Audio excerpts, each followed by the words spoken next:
Hello. Hello, hello. I think we're started here.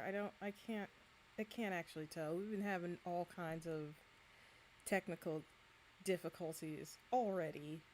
So if you guys can or can't hear me in the chat, let me know. Hello, welcome. How's everybody doing?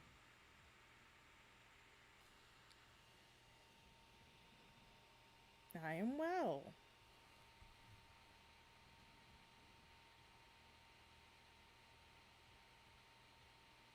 YouTube started my stream an hour early. Huh? Did you actually see anything? I'm very confused.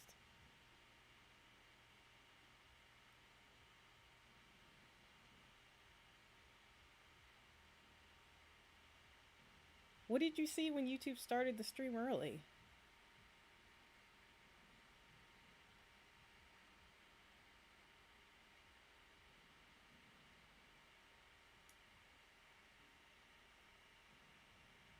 Vincent organizing K-pop album cards. Nice, nice.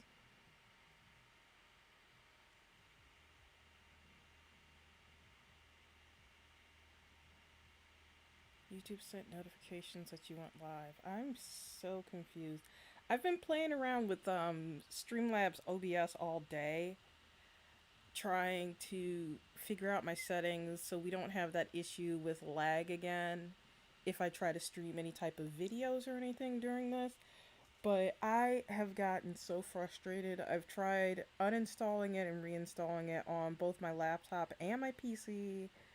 I've changed a bunch of settings. I've watched like 50 tutorials today, and I've still been noticing the same problems with lag. Um, so if you guys see anything, just say something in the chat and we will go from there and try to figure out what exactly is happening.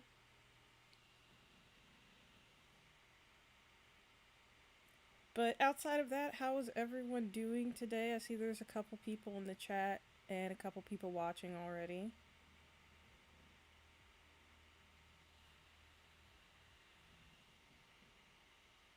I heard that a lot of streamers were doing.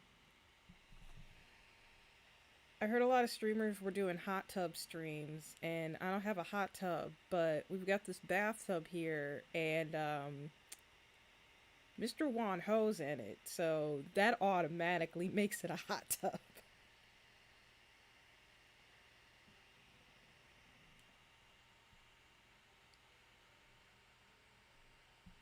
So I said I had to work in the morning and was sad because of Taman. Oh, come on now. Like, no, none of that talk. None of that talk. We're not trying to be sad today. I apologize if you guys hear all kinds of noise in the background. I'm in a different room of my house than I normally am when I stream, so I can hear a lot more outside noise. So I have a feeling at some point it's probably going to pick up on stream.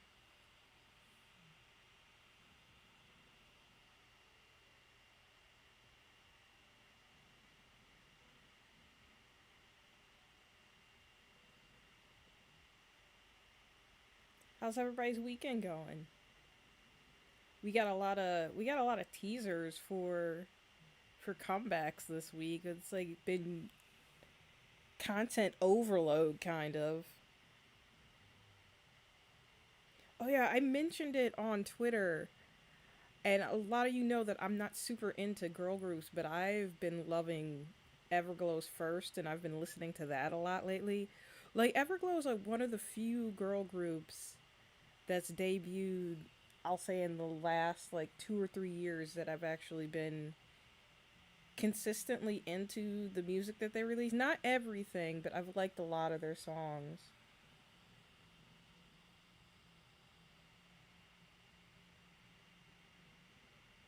If you're here and you're watching, don't be shy. Throw your name in the chat and say hi. 'Cause I'm happy and excited for June. Hoya came back from the military a while ago. And I don't know what was supposed to be there is gonna have a comeback.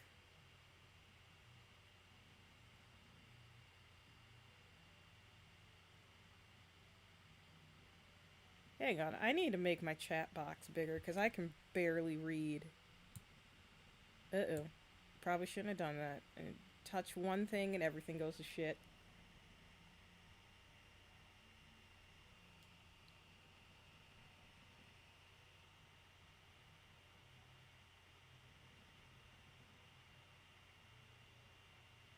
So thank you so much to everybody that watched the latest video I put up yesterday. I was really excited about that video because I had so much fun making it, which those of you that watched it probably could tell.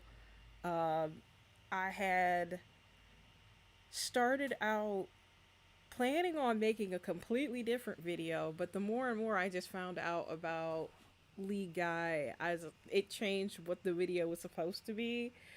And I just think she is an amazing person.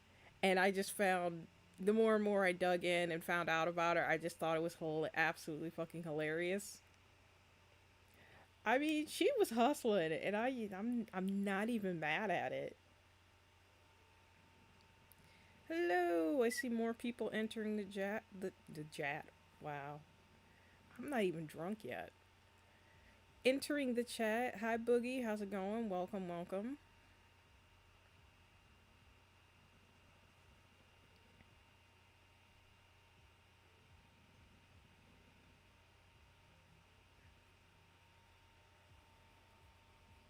Everyone say hello to our special guest. He will be joining us throughout the remainder of this the remainder of this stream.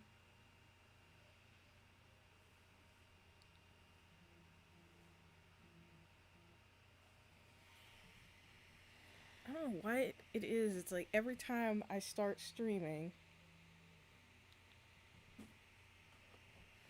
my phone starts blowing up. Like nobody wants to talk to me any other time, but as soon as I start streaming, everybody starts texting me. So it's almost summertime, so it makes sense to have Wanho here. I mean, once again, we're just having a very wholesome stream. Very wholesome stream, very modest stream. It's very modest. We're both fully clothed in here. He's got on shorts, trust me. I checked. I've got him in a bathing suit, it's alright.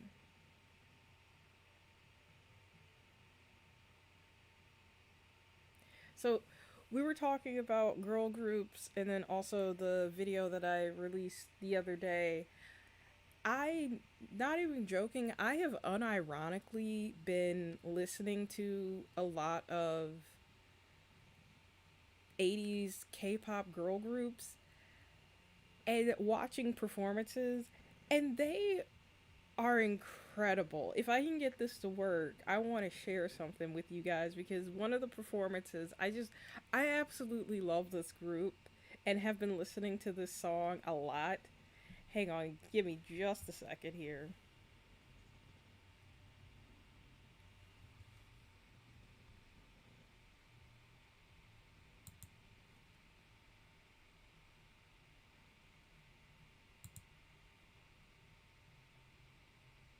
If this is too loud, you guys gotta let me know.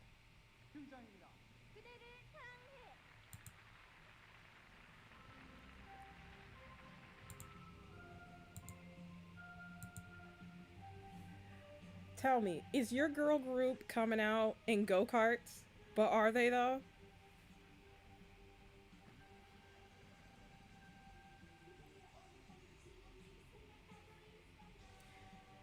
At least we know that camera work was shit even all the way back in the 1980s.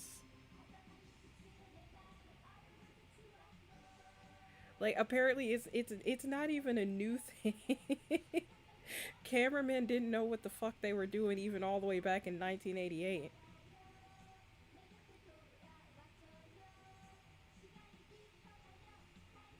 Them outfits though.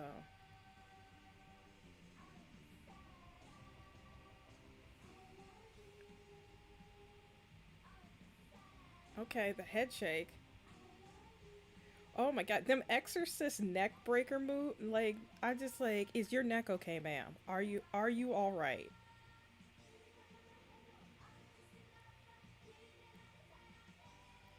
I'm loving the like 50 million belts and stuff. Like, once again, I'm seeing stuff. This is all the way back in 1988, and you can already see the like groundwork being laid for modern K-pop.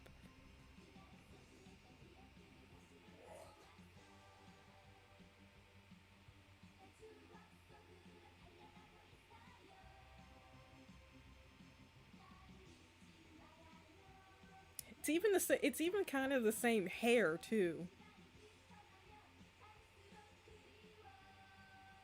Sorry, Wanho, you had to get covered up here for a second. I'm sorry.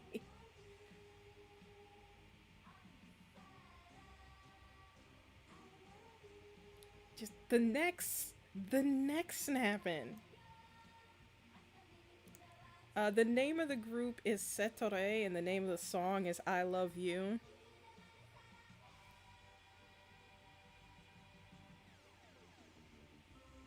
This, this.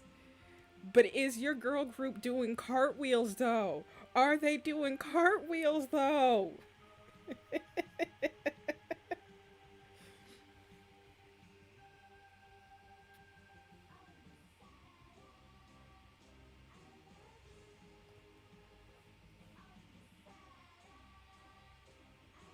I feel like the crowd is not getting hype enough for them.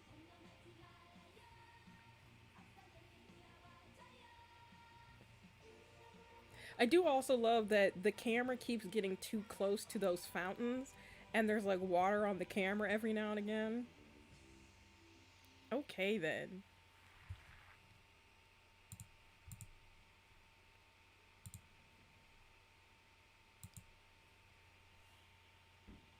Can we make a petition to bring back this concept of modern girl groups? I mean, I'm saying I'm not watching Blackpink's next comeback unless I know that they're gonna come out on stage in go karts and be doing cartwheels and splits.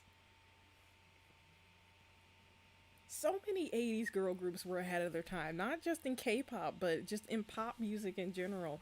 But it was just that performance, and I loved it. I like the song, even though it's like old as hell. But I lost my shit when I saw all three of them roll out in go karts.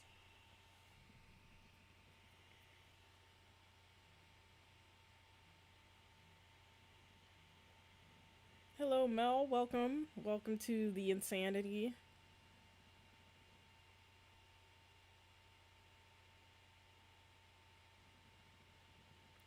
But yeah, when I was researching that video, like a couple of the videos that I've been working on, I've been listening to and checking out a lot of like 80s and 90s girl and boy groups. And I've been finding a lot of stuff that I really like, but at the same time there's this so much weirdness, just so much weirdness.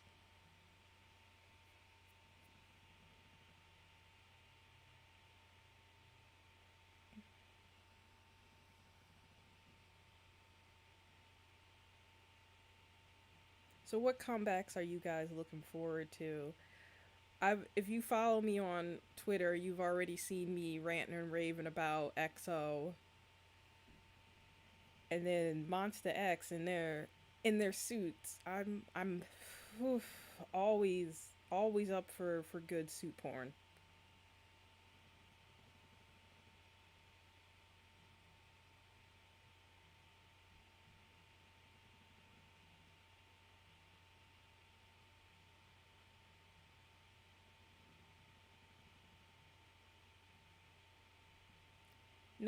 Nobody better give me any kind of like BS or shit for being in the bathtub with Wanho, because he brought this upon himself with all the bathtub photo shoots that he's been doing lately, and the cover, the what was it, the Vogue shoot that he did, and the singing in the shower videos and stuff like that. He brought this on himself. And said they're looking forward to Monster X, EXO, and Hoya. Same, same.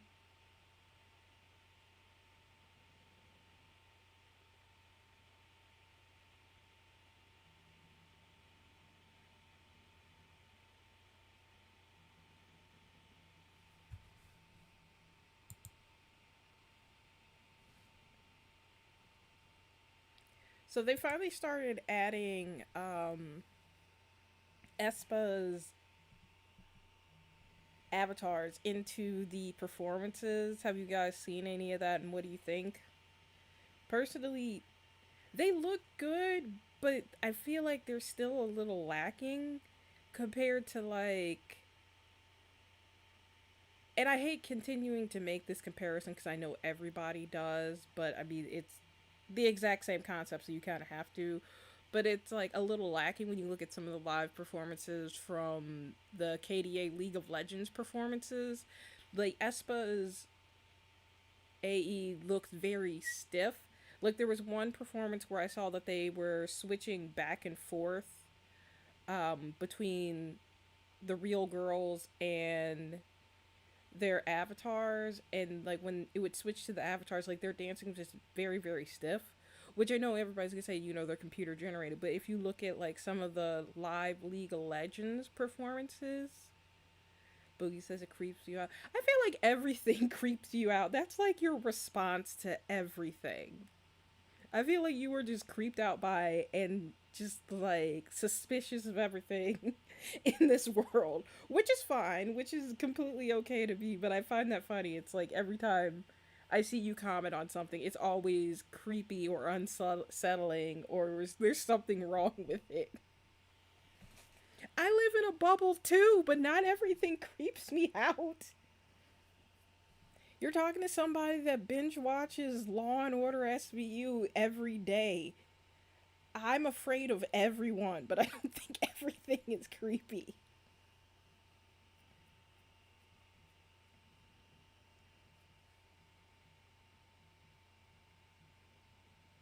Says, at least us with AIs don't scare me like the Eternity ones. They are uncalibrated. Yeah, yeah. Like I said, I don't think that they look bad. I just find them.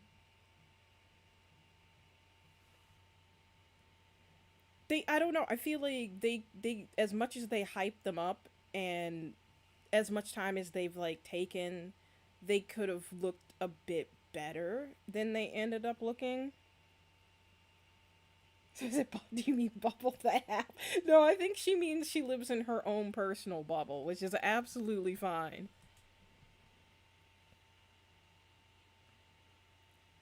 He says, "I'm 15. I've been through 4+ decades of weird." Then everything. Then none of this should weird you out or be strange to you. This is just.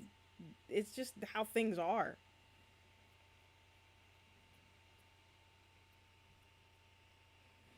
No, like I'm interested to see where they go with Espa's avatars. Like I said, they just looked a little. I think maybe they haven't practiced enough with using them.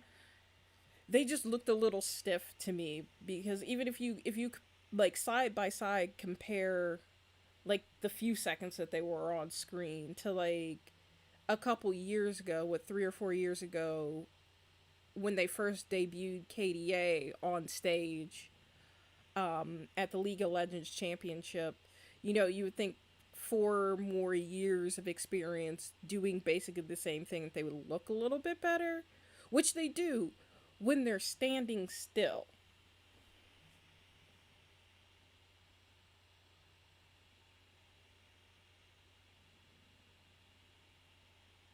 Just when I first heard of Espi, I was so confused because one of the members' stage names is literally my name. I see what you did there. So.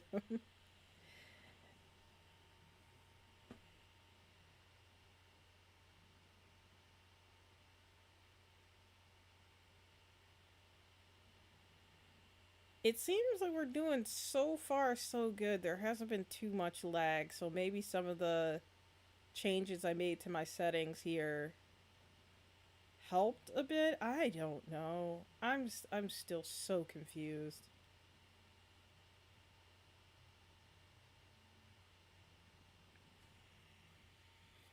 This probably won't be as long of a stream today, just because I have so much work to do.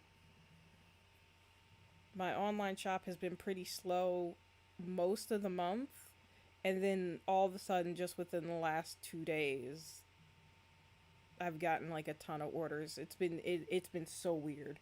So I'm assuming I must have gotten featured on some kind of blog or something somewhere because that's normally what happens. Like my shop will be pretty dead, or I'll just get like consistent orders, and then just in one day I'll get like 10 to like 20 orders all in the same day. Um, and I'll usually find out that it's because I was featured on some blog or some other artist shared my work on their Instagram or something, and I got flooded with orders, which I'm not complaining with about at all, but it's just always so weird when I've gone like a week or two only getting like a handful of orders and then they all come in at the same time. Hi Tamisha, welcome, welcome. Welcome to the hot tub stream.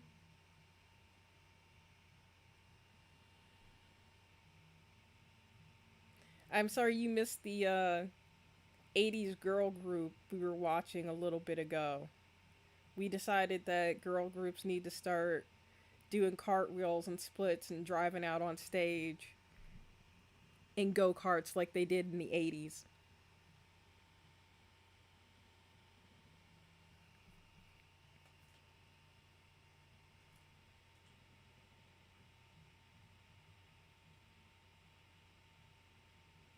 I'm technically not supposed to talk about this because I signed an NDA. But I'm not going to go into specifics, so I think it's fine. But the other day, I had to sit through a 4 hour long documentary about Kanye West. And don't get me wrong, his first album is my shit. Like, I still listen to College Dropout. But I am not exactly fond of Mr. Kanye West. Um, so I was, because this company that I work with occasionally and get like free screenings to movies and whatnot, all I have to do afterwards is like fill out a survey. They messaged me and they're like, hey, do you want a $50 Amazon gift card? All you have to do is like sign in the Zoom on this day and watch this like upcoming program or movie. Like they don't tell you what it is ahead of time, and they're like, oh yeah, it'll probably only be like an hour, hour and a half out of your time. Yeah, no, it was more like 4.5, 5 hours. And I thought I was going to be watching a TV show, which I guess this is eventually probably going to be a TV show or something, or broken up into parts.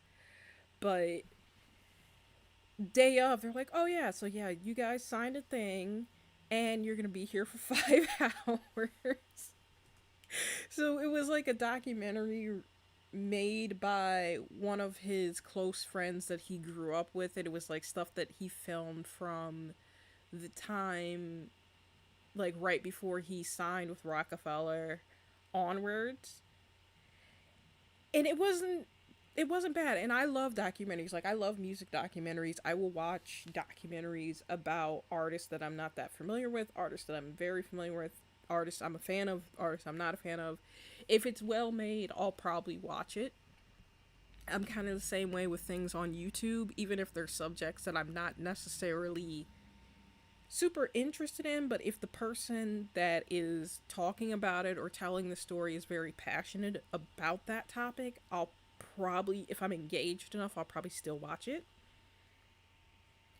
Um, but I know they even told us, they're like, this documentary isn't completely done. The music in it isn't done. It's probably going to be re-edited some, and I hope that it gets re-edited a lot because it was bad. Um, but it was interesting. There were some parts in it that like really shined a lot of light onto why Kanye West became the way that he is. But he was also very nerdy in the beginning too. The funniest things was like him with his retainers and taking them out in the studio in front of Scarface and him being grossed out and shit like that. But yeah, I was just not expecting to sit through a 5 hour documentary about Kanye West. I don't think the $50 gift card was worth that. But he said, well, you would think that it's not. Everyone creeps me out, but history things and that's because history just like no matter what it is, history is just creepy and weird and terrible in general. I love the two guys from BuzzFeed Unsolved. They started their after they left BuzzFeed, they started their own YouTube channel called Watcher. It's either Watcher or Watcher Weekly. I can't remember, but they have their show on their puppet history, and I just remember like they do multiple choice questions to the people that are guesting on whatever story they're telling. And one of the guys, he's just like, "Oh, it's probably C, and now I'm sad." And he's like, "Why are you sad?" He's like, "Because it's history, and history is sad," which is 100% true. History is fucked up and sad. So you see this pre-ordering EXO background why I'm always sending you this background is why I'm always sending you I am and young so doesn't matter. I'm not gonna make them the background because they're babies. They're my babies and they're children. And Juan Ho here, he does this to himself. Like this person, he knows what he's doing. He keeps giving me material, so I'm gonna continue using it. Come on, what else am I supposed to do here?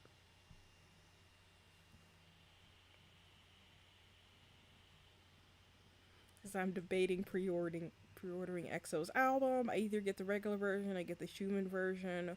I'm worried if I'm gonna pull Kai again, like always. Well, if you pull Kai, just send it my way. I feel like if you're so worried, if like you're worried about getting a specific person or you don't want a specific person, the best thing to do is just order a specific version instead of going like for the group version or just letting it get picked at random. Nothing against Kai, but boy, let me get Schumann. I mean, we've been deprived of Schumann for 2 years, so you know what? I'm not even mad at you.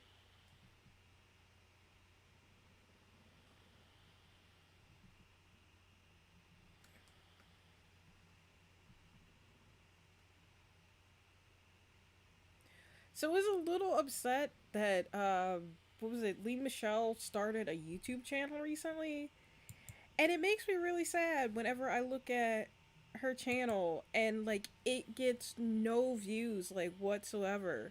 Like she's been putting out new music and like it barely gets views. Like I don't know what her cuz she's been with the same company or same label for years now ever since she left YG and they just do not seem like they know what they're doing. Like I guess it's a company that was originally actually created for her through her old school or something like that. But they just do not know how to promote an artist because I believe they have other artists under them now too, and it's kind of the same way with their other artists. And so I'll still hold on to the Kai because again, I'll be his friend that will fight for him. Yes, we wanted justice for Lee Michelle. Like she's I'm glad that she started her YouTube channel because I feel like that's kind of her way of trying to do things on her own now and put herself out there more because her company's not doing it. I mean, they've made an effort into getting her on more variety programs like hosting things and whatnot, but as far as her music goes, I feel like they have not been doing anything. Also, I need them desperately to get that girl a stylist. Um, because some of the things she's been wearing have been kind of rough. They not necessarily rough, they just don't fit her body type. It says it's sad when a company refuses to properly promote someone. I can only imagine how that feels for the artist. Yeah, it's amazing to me all these companies that just sit on artists like they won't let them out of their contracts, but at the same time they won't let them release any music, or if they try to like release things on their own, they won't let them do it. It's just I don't know. I just don't get it. Hi Elizabeth, welcome. It's okay. I see Yuta is rumored to pull off a new look soon. I'm hoping to continue my streak of Kung So Suho with this album.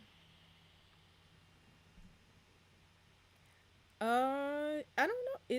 I don't think Suho's gonna have a cover or photo cards for this album, is he? Because he's in the military. He's technically not part of this comeback. I'm assuming you're probably more likely to get Kyungso more than anything.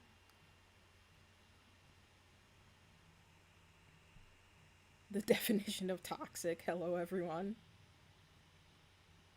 I don't have a bias in anything. It sucks. No, it's fine. It's okay not to have a bias because you know what? If you don't have a bias, you can't have your life completely ruined by one singular person.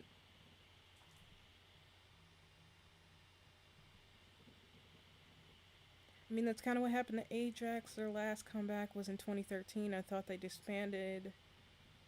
Nope, they're still in the base. Yeah, like I said, it happens to so many artists, and I just don't get it. Where you've got idols that haven't made a comeback in years, but their company refuses to let them out of their contracts, and then still expects them to pay back their like fees and everything. So you've got idols that are working part-time jobs at convenience stores and coffee shops and whatnot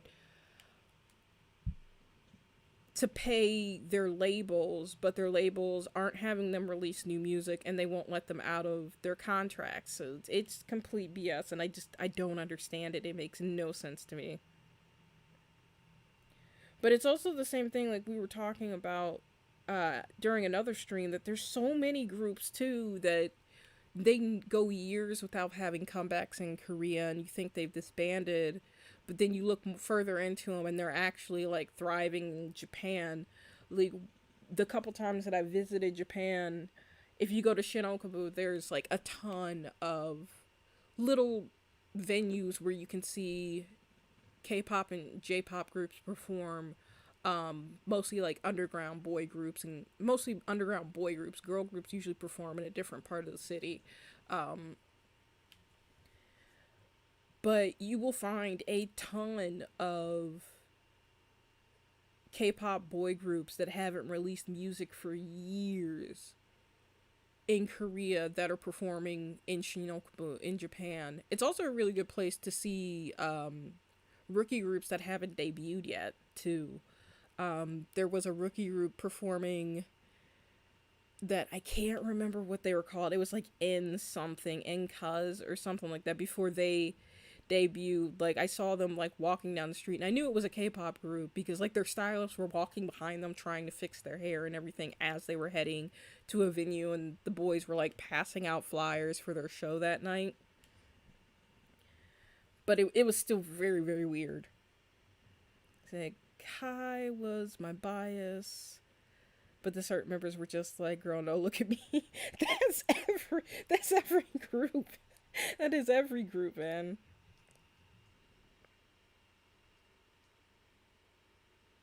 Kind of like Brave Girls. We heard nothing from them for 4 years, and thankfully that one thing came compilation. Yeah, I mean that's like best case scenario, I think, for a group.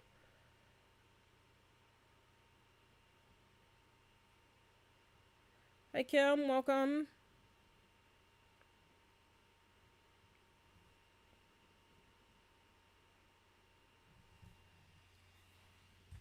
Hang on here. Let's see here.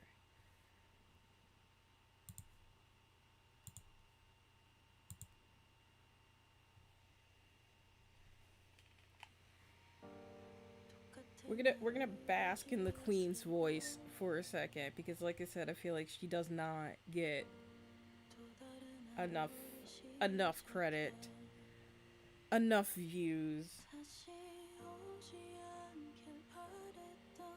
As I said, even this video right here only has a little over 300 views and it was released almost a month ago.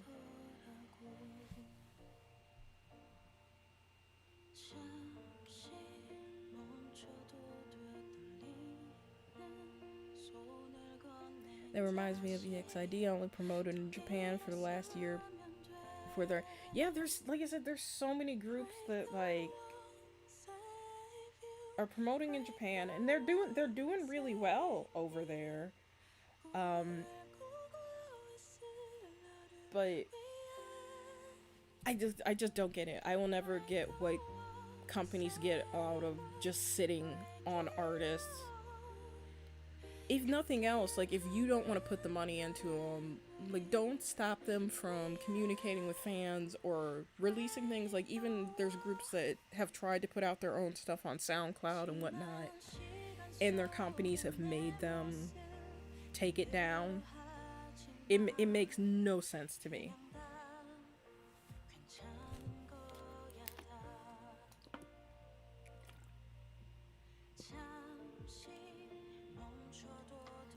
So Infinite is my alt group, and even though Hoya is a soloist, they all have a free pass to do whatever. When you say do whatever, what do you mean there? No, just messing with you.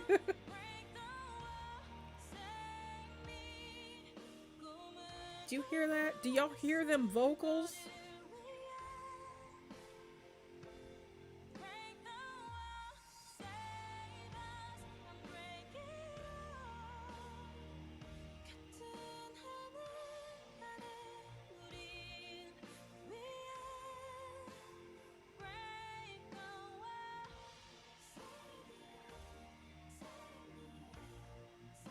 I'm sorry, I'm just basking in the music right now. I love her voice. I love her voice.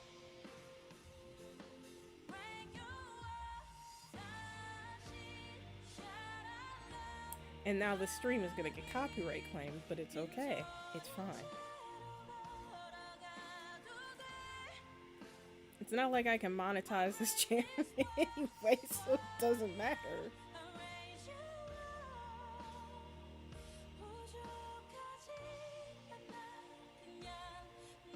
More than just the backseat, whatever. I'm not ashamed. I'm not mad at it.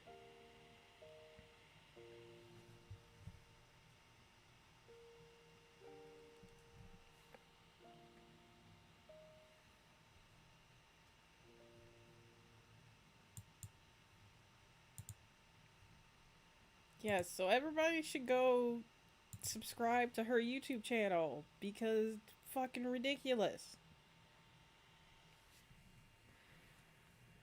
Love Hoya was given really hoping that they would be giving us an Infinite H before he left. Held out to the announcement of his signing. Yeah, it's rough when you're especially when you're like a fan of older generation groups. And it sucks. I really wish more people heard of Lee Michelle, her vocals, Queen. Like, I feel like her company missed an opportunity. Like, right after, what was the. Was it called Tribe of Hip Hop? I can't remember. There was the competition show that she was on, and I believe she came in second place. And her company didn't even release, like, any more music or anything immediately after it. Like they missed a golden opportunity because she was getting a lot of traction and attention in Korea after that show, after coming in second place. Like she even like at the end had like a performance with and a song with Juhan from Monster X, and nothing. Like her company put her on a couple of like what do you call it, talk shows and stuff like that, and she got like a couple hosting gigs, but they didn't do anything to capitalize on people being interested in more music from her at that time. So I don't know what she's doing.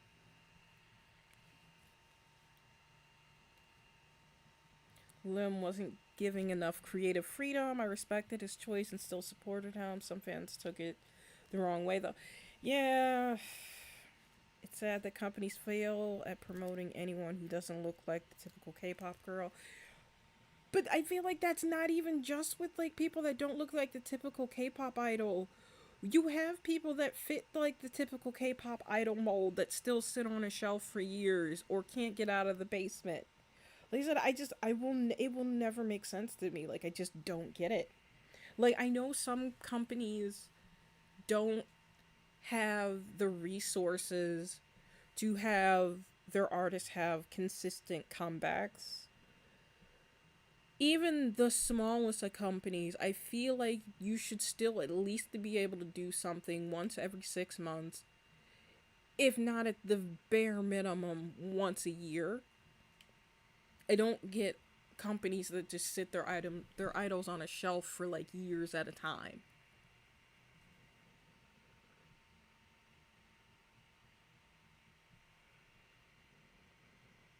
I'm curious if you have plans to do a video about GI, the tomboy group.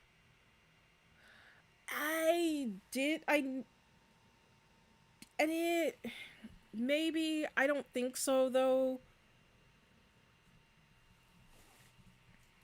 There's like not a ton there because I had thought about doing a video on Alphabet as well.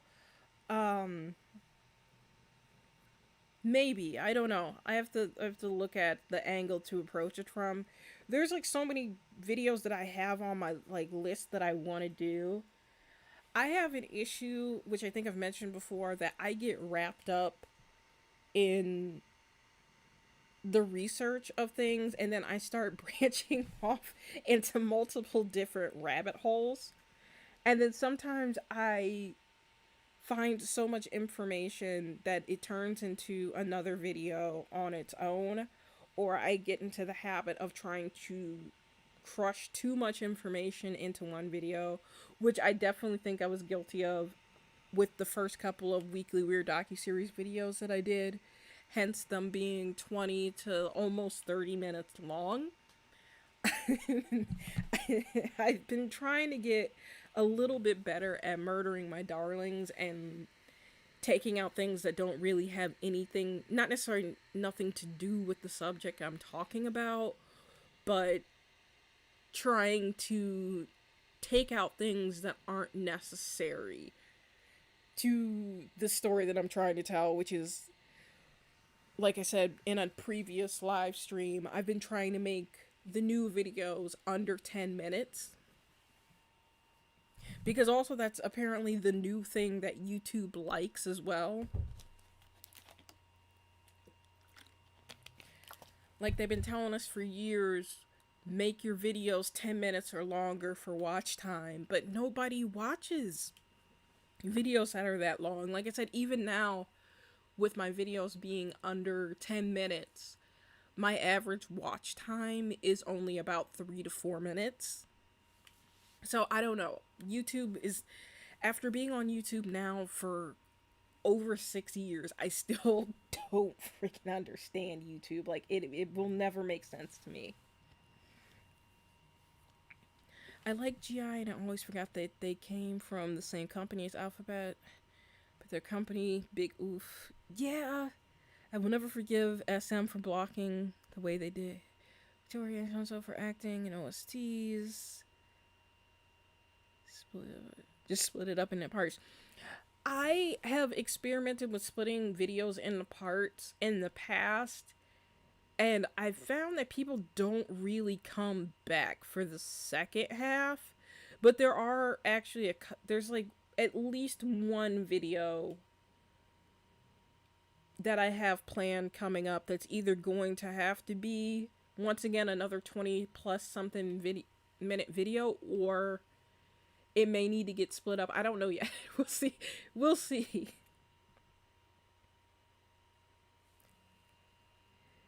Hi, Kathlena. I showed my dad your video about funeral strippers, and he said, "Yeah, that's what I want." I'm not mad at it. Like you have to hold him to that now. I mean, I've already told my friends that like I don't want like a big funeral. I don't want people mourning for me and whatnot. Like, but just donate my body to science, and then I just throw a party and just play all the music that I like, which means all my friends that don't like K-pop, guess what? Y'all are gonna be dancing to a whole bunch of K-pop at my funeral. That is morbid as hell, but I don't care.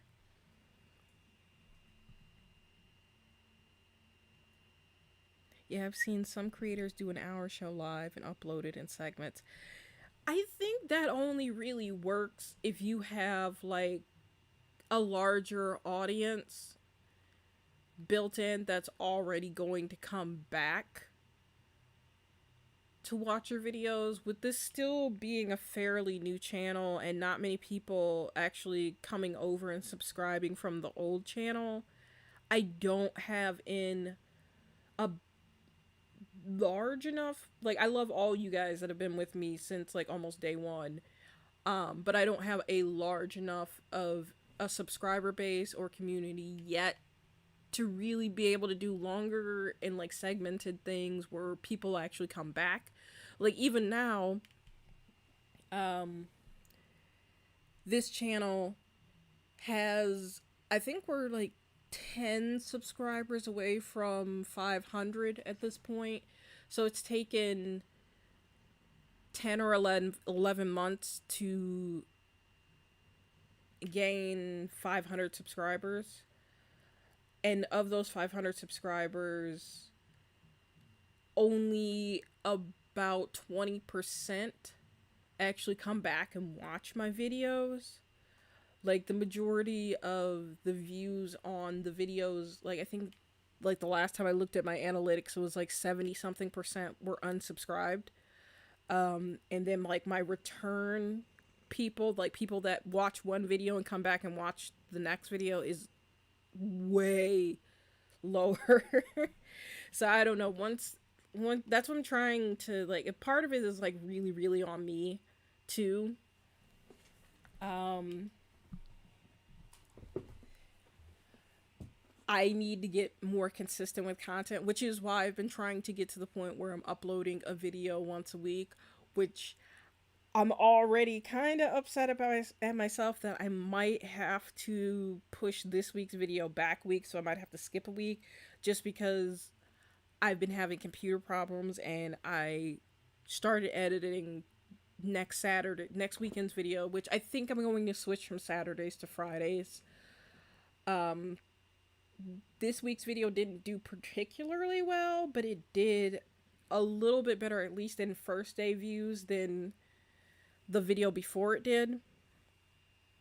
Um, so I think I might stick with Fridays, but I think I might switch to releasing videos like later in the day on Friday, like anywhere between like 3 and 5 o'clock. I don't know.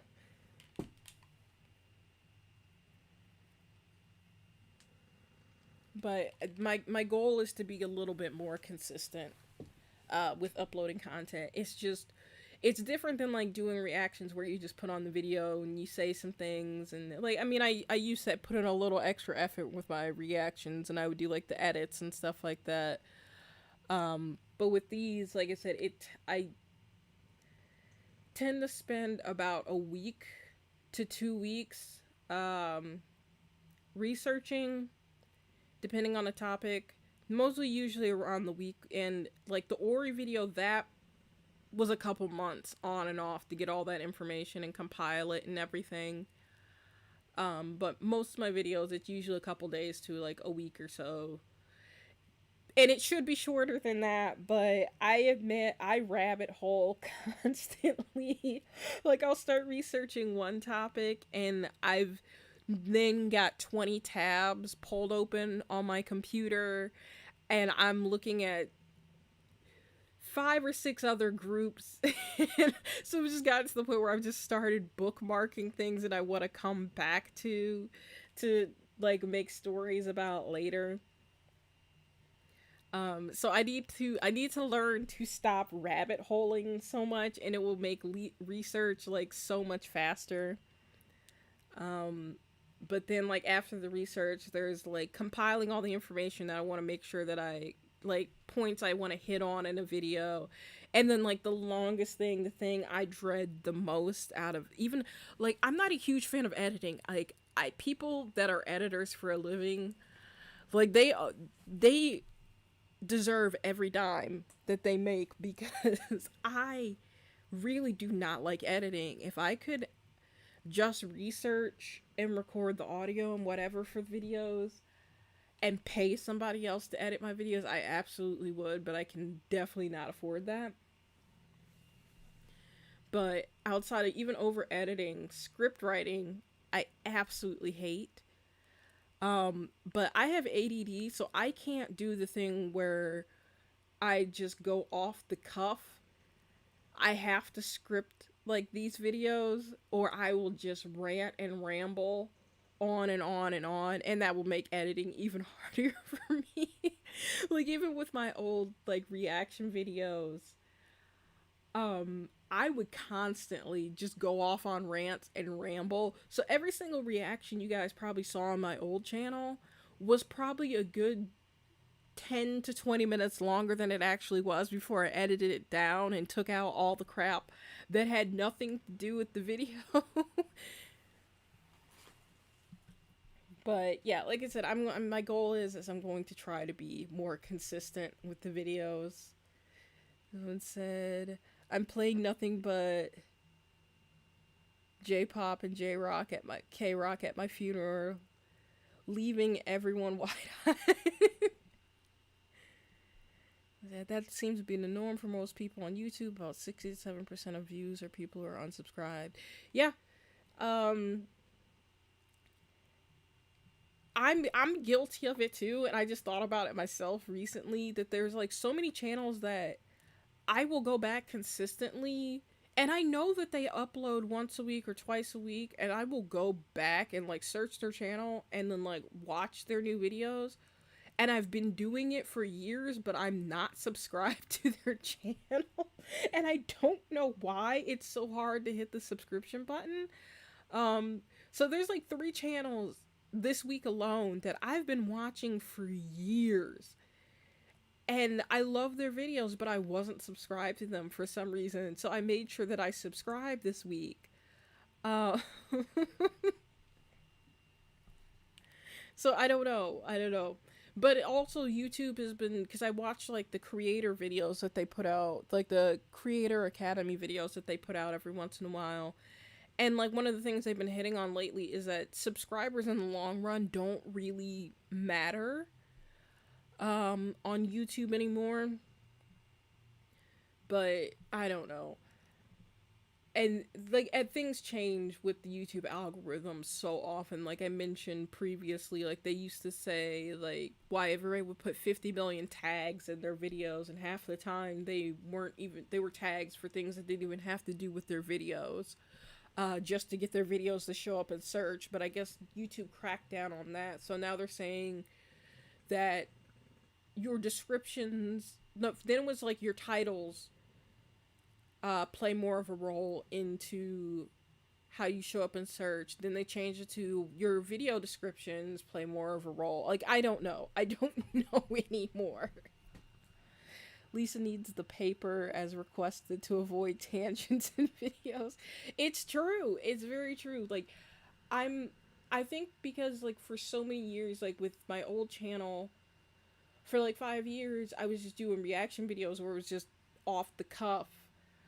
And then now I'm trying to tell cohesive, flowing stories. So I have to, like, script them. And I'm not great at script writing. I am not at all.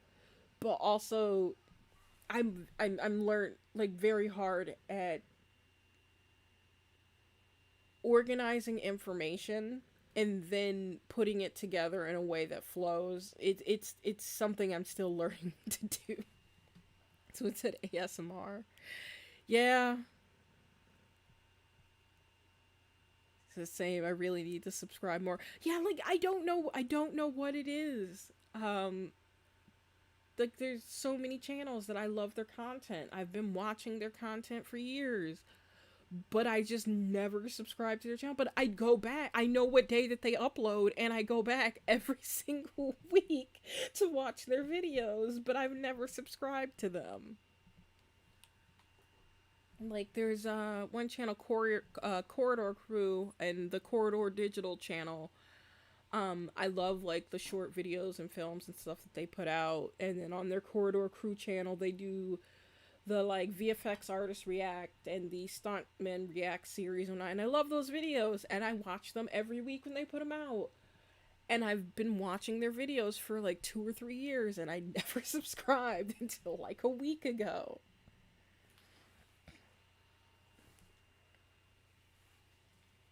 Okay, I don't know what that was. Just decided to go for a spin there. Because I've been watching a lot of true crime stuff. I've been watching a lot of true crime too. Um, this is why I think this is why one of the reasons I don't go outside and why I don't date and why I don't trust people is I just watch too much crime stuff, and I don't trust or like anybody. It's not that I don't like anybody. I don't trust anybody. Like I said, I watch a ton of true crime YouTubers, and then I binge watch Law and Order SVU constantly. I am suspicious of everyone. It's just that I just wanted to check and see if Mr. Wanaha was comfortable. I think he's good. He's good. He's probably got a bit of a crick in his back from holding that position for so long, but other than that, I think he's fine.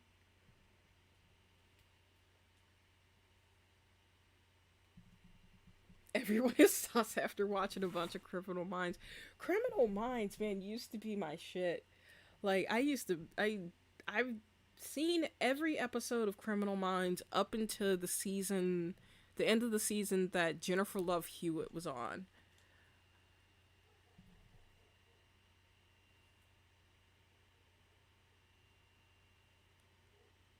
But yeah, I watch way too much true crime stuff. Like I on YouTube, I watch what is it, Coffee House Crime, and then that chapter, which he used to annoy the hell out of me, but he grew on me eventually. Sam, I binged a lot of true crime recently to the point my family said we thought you were over this phase. It's not a phase, Mom. No, it comes in waves for me because I remember back in like 2009 ish.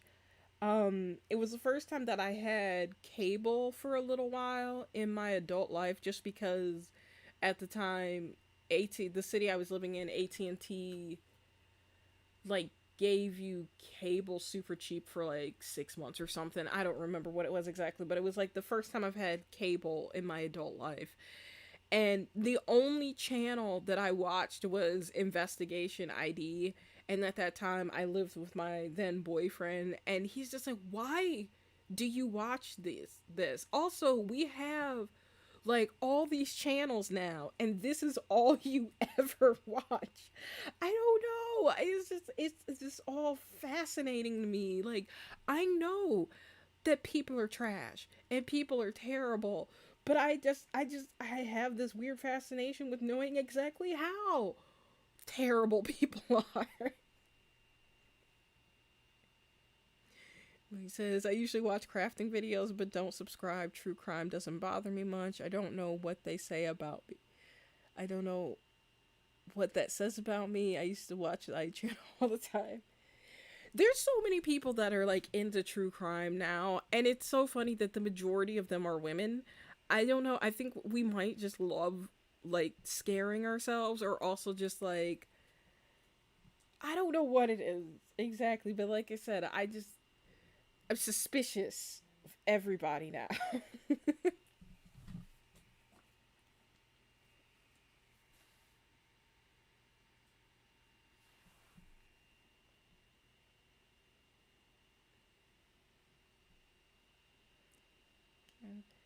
In school, I wrote an essay about some well-known true crimes.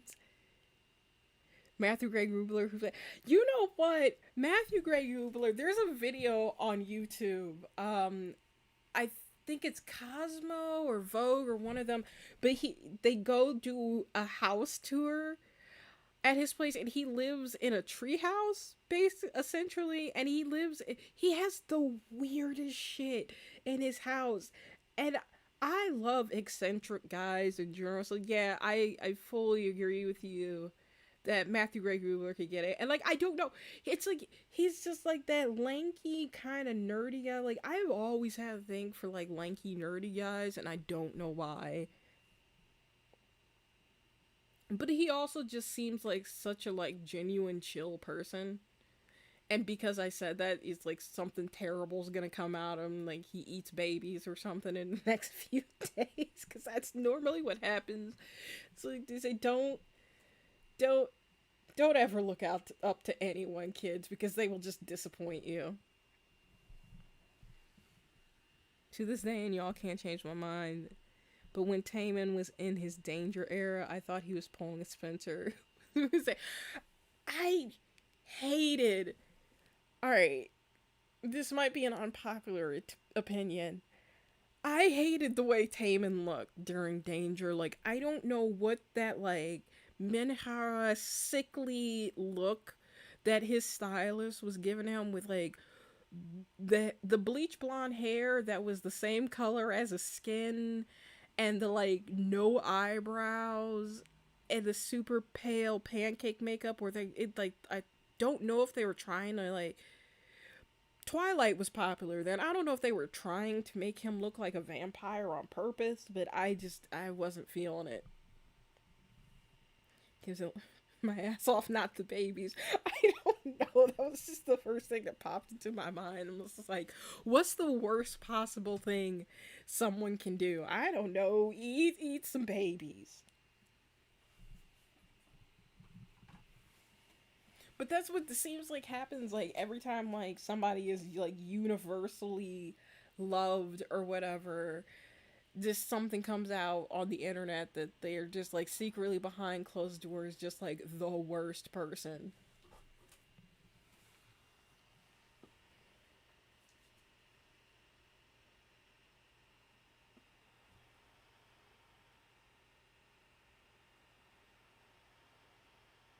But I need to expand my binge watching and stop watching so much true crime. Blonde Taman was not a good look, but black hair Taman, hello, man. Black hair Taman with that silver undercut, that's chef's kiss right there.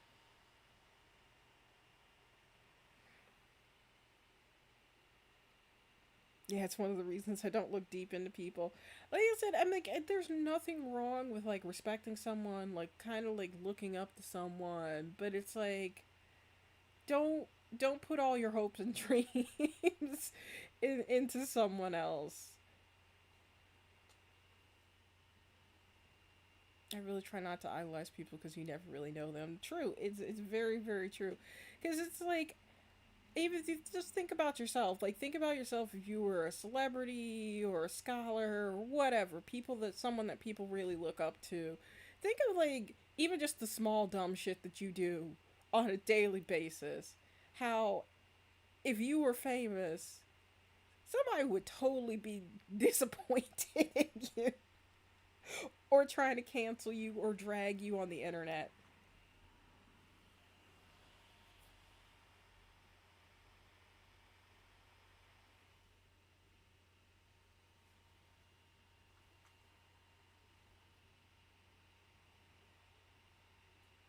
Odd Eye Taman was a favorite, I think. Odd Eye Taman was pretty good. I don't know. Advice Taman is is number one for me right now. Oh shoot! I can't believe I forgot Mr. CEO of the Big Titty Committee having a solo suit. Big Matthew. Man, I don't know. I just oh, you know what? Speak since you brought up Matthew, it made me think of his podcast and Peniel. I haven't been watching the episodes of Kingdom, but I have been watching the performances like the day after when they get uploaded to YouTube. Can I just say that Peniel from BTOB, I don't know, he's been pretty good lately. I was just so I feel like looks aside, he's gotten to show a completely different side of himself on Kingdom than he has in like I don't know how many years with BTOB. Um I feel like he's just gotten to do more too. Like I was watching the performance of the group that he got put in for the one week of Kingdom where they did the cover of EXO's Wolf. I was like, okay, Peniel, you okay? Also, was laughing though because his age was kind of showing because he was having a little trouble keeping up with some of the guys from Stray Kids. But it was also kind of out of the blue too. If you look at like the other groups that were chosen for Kingdom to throw BTOB in there, that kind of caught me off guard. But I feel like they've still been holding their own on there too, though.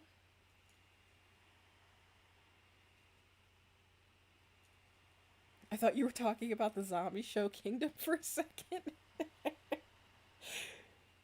No, see that should be that's the next K-pop survival show. It just involves zombies. So I love Peniel. BTOB is one of my favorite groups. Like I said, I was never huge into BTOB. Like a lot of their music just wasn't for me. Like I've liked a couple things that they've released in like the last 2-3 years or so, but I feel like they really been showing out on Kingdom. Like I think they were really the true underdogs of this show. Like I said, I haven't actually been watching the show itself, but I've just been watching the performances, and I was actually pleasantly surprised.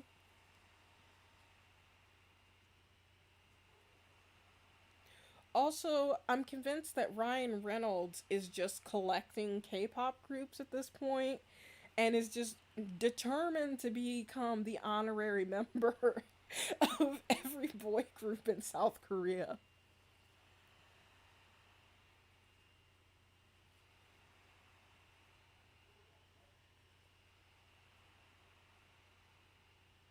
I've like three of their songs, but there are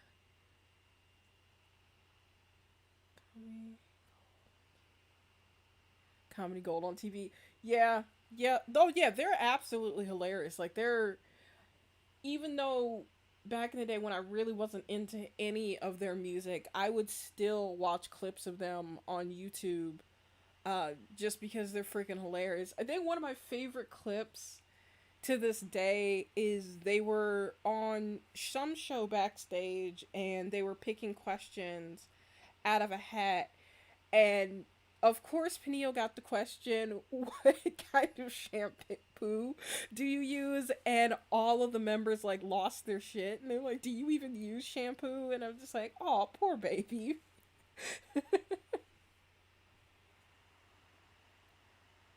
I love seeing Bang Chan's reaction to Felix running and jumping. Yeah. Sometimes I can't watch the versions that has everybody's reactions just because of how they edit performances in shows in Korea. Like, I don't know if it's just me, but it drives me nuts when they do that thing where whenever something happens, like not even something dramatic happens, something that they think is cool or semi dramatic, they will repeat the same scene over and over again, like 3 or 4 times from different angles or from different people's perspectives. And it's like, it's super annoying. I'm like, let me just see what happened. So it's like, I've been seeking out the versions of the performances without the other groups' reactions because I don't want to watch their reaction 5 times in a row. Peniel did good. They doing well, funny, and I think the group would steal Felix. I'm convinced that they just want to take several people home with them.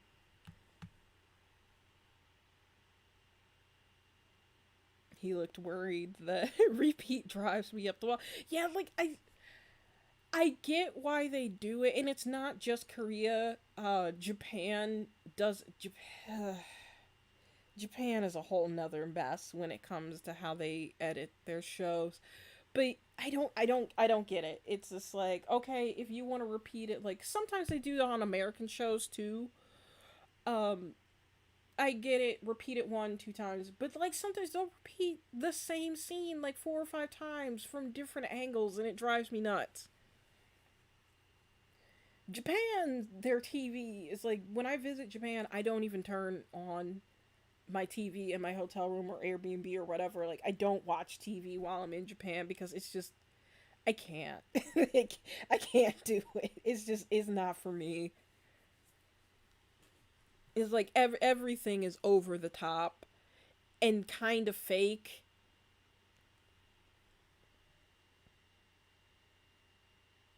They have been doing that forever. You think that they change up their editing trends? No, not at all. Not their editing, not their camera work.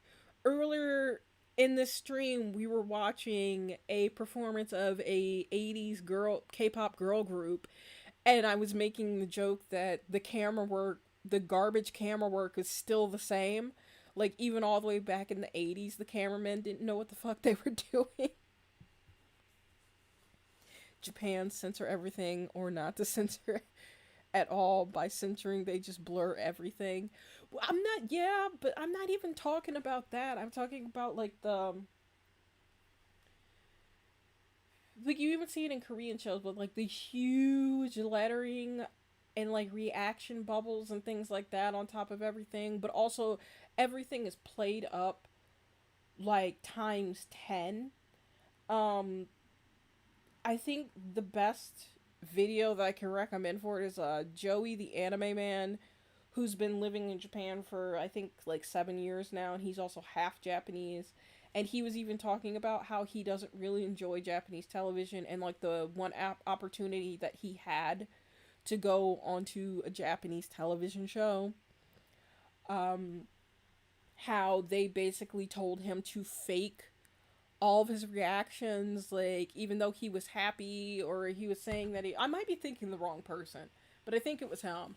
Like they were telling him to like even though he was happy and he was enjoying something, they're like, no, you have to say it like this, or you have to do this. And they were like filming the same thing like 20 times because he wasn't happy enough. Um, so I don't know. I just like the over exaggeratedness of Japanese shows. Just, I can't. Well, like when they censor what is clearly a knife. See, that's the thing. Japan is so weird, especially with like back in the 90s with what they would and wouldn't censor, because you had like anime where you had straight up like little kids running around with guns in animes and cartoons and whatnot. But then you would censor like a skirt, like a girl's skirt that's too short or whatever, or vice. I don't know. It was just it's so weird. It's like the choices make no sense to me. No, for Joey was supposed to raise his hand over. Okay, yeah, that was Joey. I think I don't remember what YouTuber I'm thinking of now, because there's a lot of like J vloggers that I watch. So I'm trying to remember who it was now, but I completely get what they. I think it was Chris from Abroad in Japan who had the fake being happy at one point. I don't really watch Chris from. I don't really watch Abroad in Japan. I'm not a huge fan of like how apathetic he is about everything. Like I do watch his videos from time to time, but he's not one of my favorite like J vloggers, or I don't even know if you would really call him a vlogger or whatever.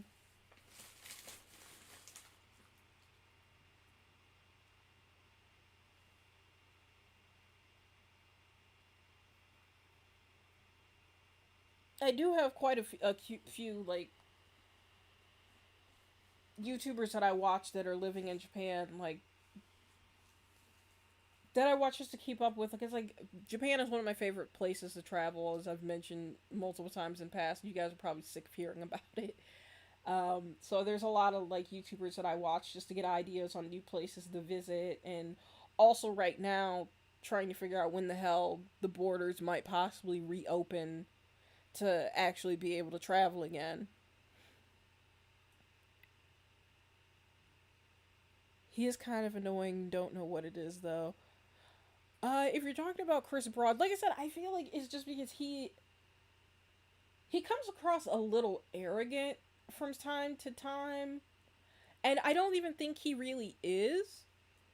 I think it's just part of his like just natural British personality because I have friends from Wales that kind of have they're the nicest people in the world, but they also have they that same kind of like apathy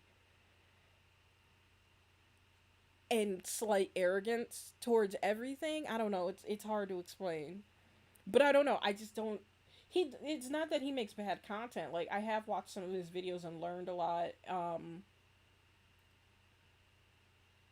And I do enjoy his videos when he does videos with other people when it's just not him and he has somebody to kind of play off of. Um, but I don't watch a lot of his videos because I think it is because of his personality. Because I used to watch a lot of Japanese YouTubers back in the day, but I had to unsubscribe because I stand some later on. Mexican TV has some of the most hilarious editing. Oh man, I love Mexican TV. Mexican TV is the best. Mexican TV is up there almost with like Indian TV as far as like their editing choices. Oh man, like when I get this whole Discord situation figured out, man, we are gonna be doing some watch alongs. There are some Indian action movies that are just gold. Oh my god. If you want to talk about like movies that are so bad they're good. I love was the one comedian Gabriel Iglesias, how he used to have this joke that he used to tell about how everything in Mexico gets over sexualized on television. Um, and it's like sometimes you'll be watching something and you think it's an ad for like hardcore porn or something, and then at the end it's like it's like Pepsi. So I said I used to love watching Spanish talk shows. Not sure if they were Mexican or Spain, but they were amazing. Like I don't like soap operas um at all, but I would watch the shit out of like Spanish soap operas because they're hilarious. I my Spanish is garbage. I'm half Puerto Rican, but my Spanish is garbage.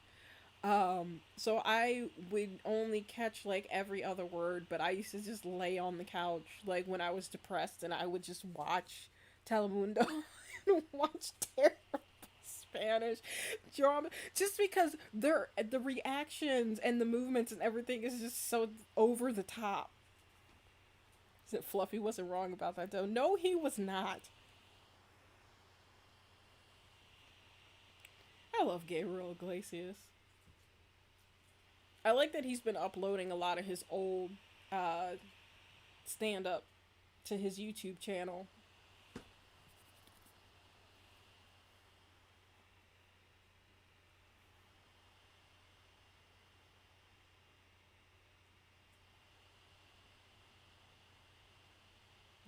You okay over here, Wanho? Just making sure you're alright. You sure? You good? Hmm? You need to get up? No? You good? Okay. Alright, just making sure you're okay. He said he's fine. Water's starting to get a little cold though.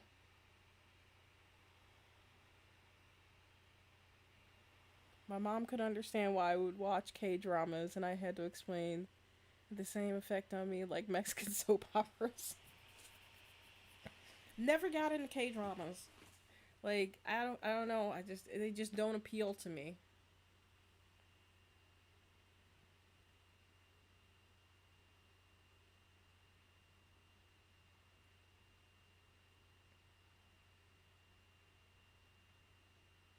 I accidentally turned my mom into a Wanho stan. Hey, nothing wrong with that. Just convert her. You know, just tell her to come to us. One of us. One of us. One of us.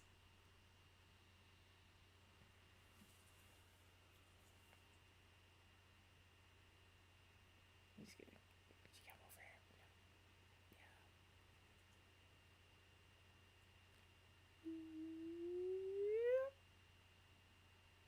here. Okay. Just had to dip down there for a second. We're good. Shh. You good? Okay. I'm sorry. I'm so weird, y'all.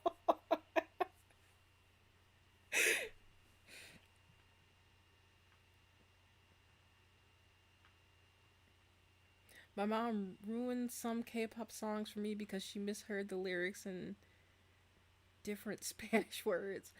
Hey, you know what? Sometimes there are a lot of like hidden Spanish words slipped into K-pop songs. I'm looking at you, Mr. Taeyong from NCT. He loves to slip Spanish into his lyrics. FT Island, I'm sorry.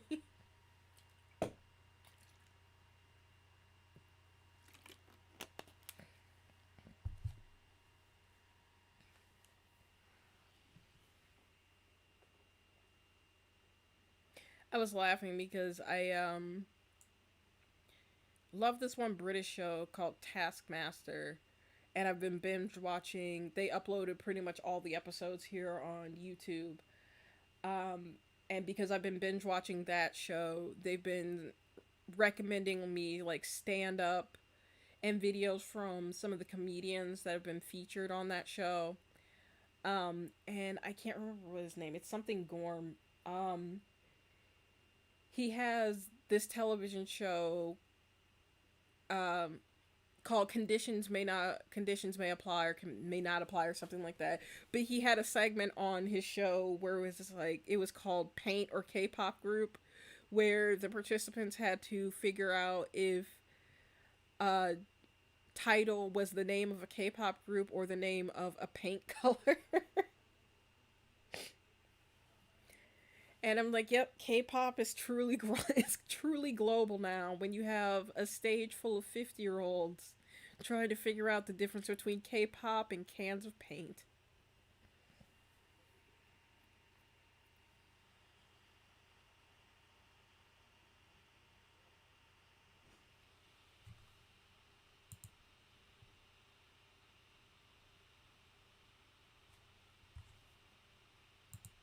So my one friend has been trying to get me to play the new Resident Evil. I haven't played a Resident Evil game. This is gonna show you how old I am. I haven't played a Resident Evil game since arcades were still a thing. Like the last Resident Evil game I played was in an arcade, and I'm pretty damn sure it was still a rail shooter. And I'm like, I know you just want me to play Resident Evil because you want me to see the tall, thick, sexy lady. And I'm like, I have YouTube. I've seen all the good bits. I got my event later on. My mom played Super Junior's cover, Miguel song. Her confused face was priceless. Nice.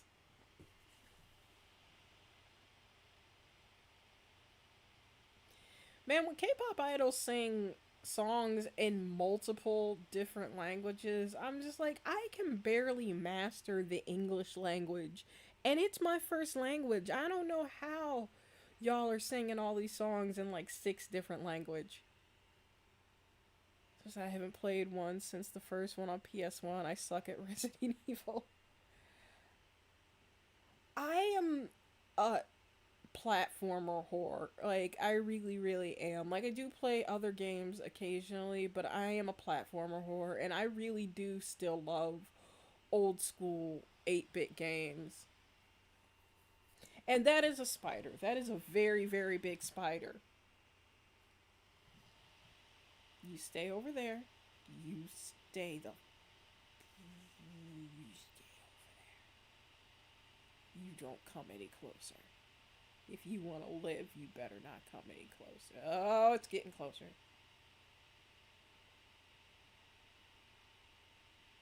I don't want to kill you, but I will if I have to.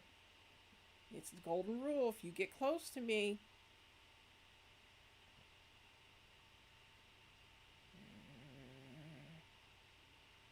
if you get close.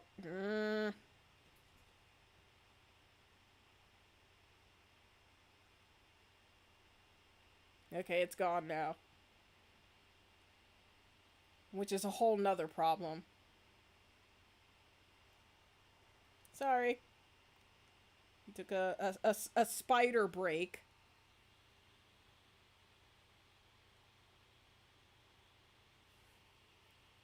Me and the spiders in my house, because I live in an older house, so I like have a lot of spiders. We have an unwritten rule that if they don't come near me and they don't touch me, they can live. Because there's so many of them that I know that I can't take them all. So maybe they'll tell their friends. We have a few new people in the chat. Hi, Kevin. Hi, Minako. Welcome. Do you have anything to get the spider? I do not currently. There's a broom on the other side behind me that I could probably get to, but it crawled off somewhere behind this one shelf. So I can't see it, which is also terrifying, but it's not coming near me anymore. So I'm good with that. And yes, me too. I have a bunch of old SNES games on the Switch. We talked about this in another previous stream that I've been thinking about getting a Switch, but I haven't gotten one. I own a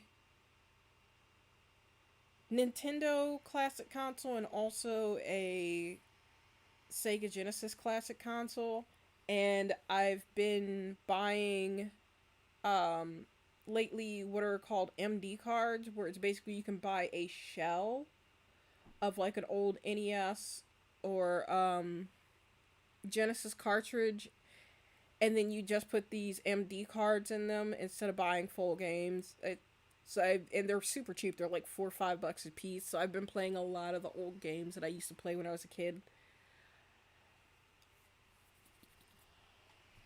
I'm still like a Sega Genesis head. Like everybody like had their thing back in the day. Like if you had a Nintendo or you had a Genesis, if you were broke, you didn't have both. We were a Genesis household. Like eventually I got a Nintendo like later on down the line, but we were a Genesis household. So I've been picking up a lot of the old like crappy games that I used to play. Kid Chameleon will still forever be my favorite Sega game. The other Sega game I used to play all the time because we didn't have a lot of games, and I think it might have came free with the console, was this inline skating, this rollerblading game called Skitchin, and I haven't been able to find it yet, but I want it. It was terrible, but it's my childhood, so I need it. I live in the desert, so I'm surrounded by spiders. Oh, why? Why are you still there? You know that there are other places, right? Like other places exist that you can go to. We have tarantulas in the like local hiking mountains. Yeah, I'd rather stay inside. Again, why are you people in these places? You know that there are other places in the world that exist that you can go to that are far away from there. With spiders, it's either sucked up by a vacuum cleaner or smashed with a cellophane bottle.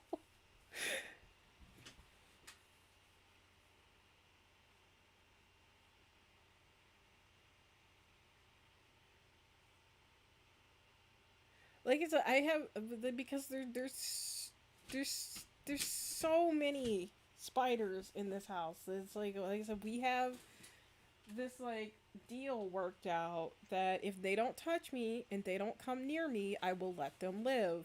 But if they get too close, or by some grace of God they touch me, they have to die, and they have to die hard.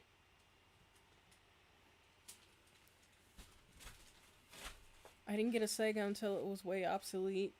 I was the kind that was kind of me with Nintendo. Like I said, we had an Atari for far too long. Like we were still rocking the Atari when like Genesis was almost out the door, and then we got a NES well into the life of like the second or third generation. I like a lot of groups, but music, but this is a BTS family. My great aunts are hooked. I am not a gamer, but I have bought several gaming systems. It's called Spider Smash and Run. I grew up Atari. Spider Smash and Run. That sounds like it should be a game within itself. I live in a wooded area. I know how you feel. Man, why are we all not moving? Why are we all still here? Why are we still here? To suffer? I can't English today, forgive me. You're fine, I can't English any day. If they're in my house, they're gone. Hi, buddy. Sorry, Remy just walked in. I know, I need to feed you.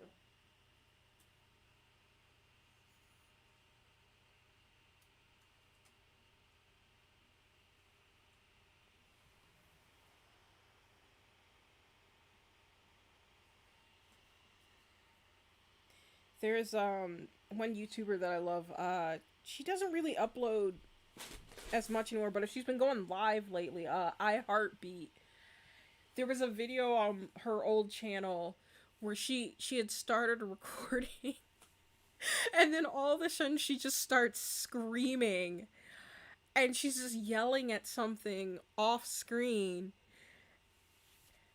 and you can't see what she's yelling at, but all you hear is, "How did you get in? How did you get in here? Do you have wings? Oh my god, you have wings!" And then you see her running around her living room, and then she grabs a broom, and you see her smash something. And you don't find out until later on that it was a giant cockroach. But it is still some of the funniest shit I've ever seen.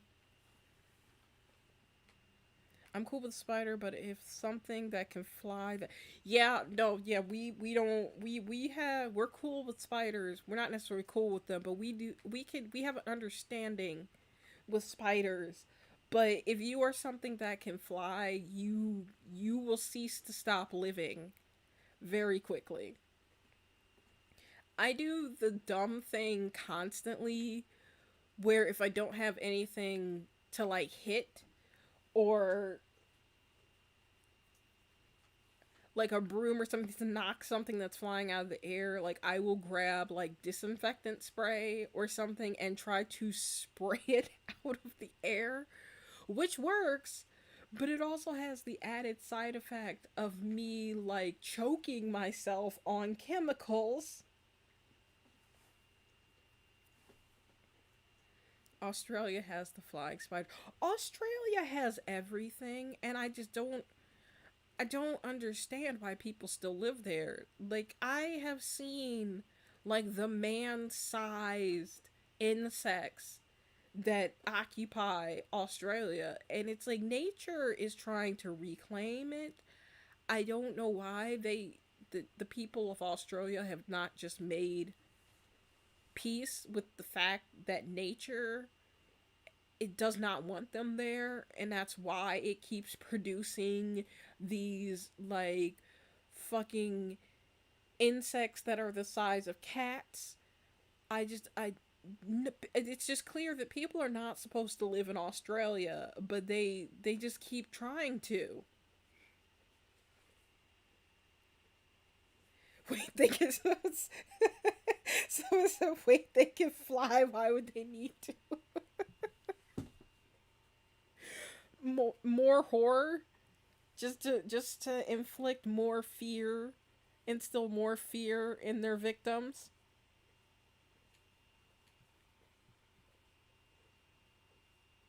So was it agreed? Get the raid and spray, and then leave afterwards. See, that's the thing is, I didn't never have like raid or anything around, and it would probably be worse if I actually did. It's usually I grab like the can of Lysol and spray, and then end up breathing a ton of it in and spending the next like 10 minutes coughing.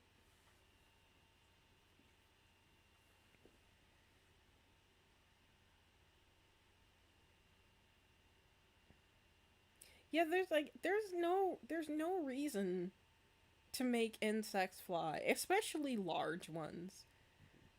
Like we were just talking on Twitter earlier about the cicadas and like how bad apparently the cicadas are supposed to be this year. And someone commented about like in some state chocolate covered cicadas being a thing right now. Why? But why? But why? Why have we not evolved enough as humans at this point to basically not, just because we have a bunch of something, we don't have to find a way to cook things and eat them. Like, just because you have a lot of something does not mean you need to find a way to put it in your mouth.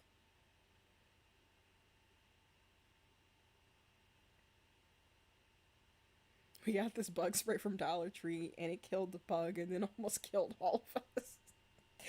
Dollar Tree sounds about right. You know what? No, I'm not gonna hate on Dollar Tree though. I get a lot of stuff from Dollar Tree. So it said flying cockroaches. Yeah, flying cockroaches are a thing, and they're fucking huge. Like, was it Madagascar hissing cockroaches? When I was in high school, I took a diversified agriculture class for extra credits, and I took small animal care. And my small animal care teacher was a crazy person. He was also a local TV celebrity. He had a character called Jungle Bob, who was a character on this like old school cult classic show here in Cleveland called The Ghoul Show. But he was nuts. But he had this thing where we had in our classroom, amongst like other animals that we had there, we had this whole container of these gigantic Madagascar hissing cockroaches. And to gross people out, he would pick them up and he would eat them. And he did this one time when we went to this like job fair thing where we were trying to get kids to sign up for classes at our school. And he did that in front of them. And then he wondered why no one wanted to sign up. But the other thing is at the end of the year, every year, we would have this big, like, written test that we had to do. But you got an automatic A if you would agree to eat one of the cockroaches. Yet nobody went for that.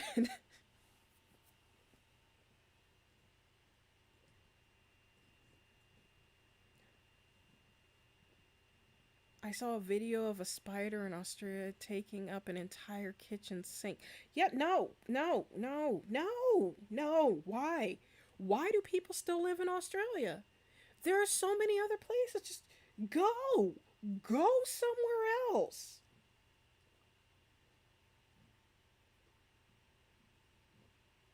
So it's the army got played with that meal.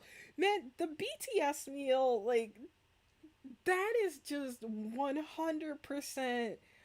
We know these motherfuckers will pay for anything. Like, after the Travis Scott meal, you know they were just like, all right, who else's picture can we throw outside and throw their name on this shit and make some extra cash here. I've just been laughing at the sheer just number of products that are getting that shouldn't, like food products that are getting celebrity endorsements that should not be getting celebrity endorsements. Like I was at the grocery store the other day. Why does Little Yachty have his own Reese's Puff cereal? Like why is that a thing?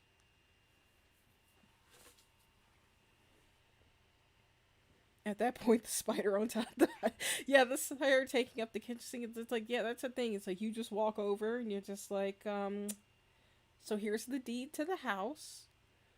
Trash goes out on Thursdays, and yeah, I'm out. I'm gonna go. This is yours now.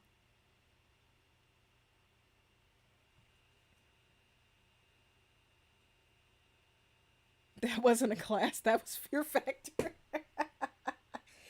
It was a very weird. It was a very weird class. It was a very strange experience. Like I said, it was an offshoot of the high school that I went to for the first couple years that I was in high school. Like the first year that you go, you had like there was a ton of classes you could take. It was like small animal care, diversified agriculture. No, diversified agriculture was what you had to take the first year. It was like landscape mechanics, floral design, and something else. I don't remember what the other thing was. But my mom wanted me to take floral design. She's like, "Oh, you can get a job during that." After I hated floral design, I fucking hated floral design. I didn't want to do floral design. So after we were done with our diversified ag, we had to go into our actual like technically our majors. I did floral design for maybe 3 months, and I absolutely hated it. Loved the teacher; she was awesome, but I hated floral design, so I switched to small animal care. And from that, I actually ended up getting a job, an internship, which rolled into being a job at the Cleveland Metro Park Zoo. And I loved it for the first couple of years, and then like a bunch of behind the scenes politics and treatment of animals made me quit. But if I didn't have that class, I probably wouldn't have gotten that job at the zoo, and I wouldn't have gone into the animal care field for a couple years after that. I'm surprised that I can't believe It's Not Butter didn't try to do a collab with BTS on Butter. Oh God, oh, don't give them ideas. It's still early. There's still time.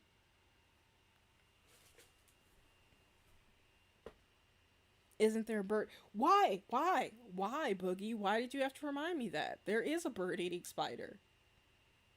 Again, why do people live in Australia? Just go somewhere else. There are so many other places that don't have Jurassic nightmare animals.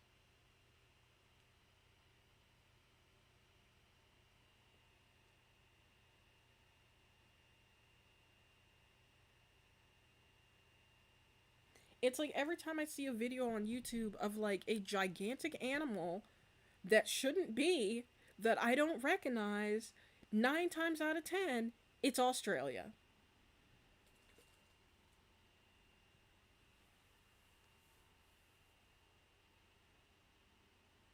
It's just like everything in Australia wants to kill you, including the people.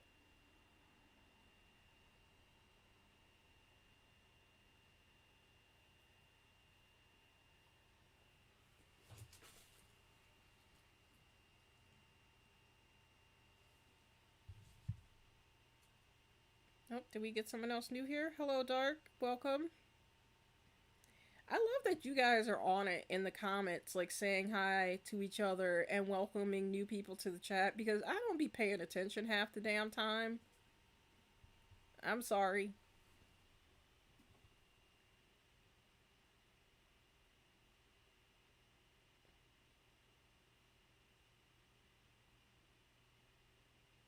Tim, you're fine. You're right on time. We've just been here bullshitting about anything and everything. One of the things I was thinking would be kind of fun if you guys want to recommend different backgrounds for each week's stream. Um, this is now the second time that we've had Mr. Wan Ho as a theme for a background. We had the Wan Ho nut set, and now we've got our hot tub. So maybe we'll do a thing where on Twitter you guys can send me suggestions for what the next week's theme should be.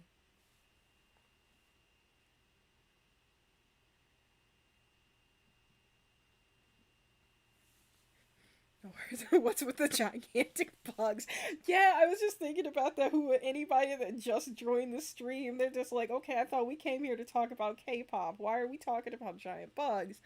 There was a spider in my office here a little bit ago, and we kind of just went on a tangent about bugs and spiders for a minute there. I'm sorry.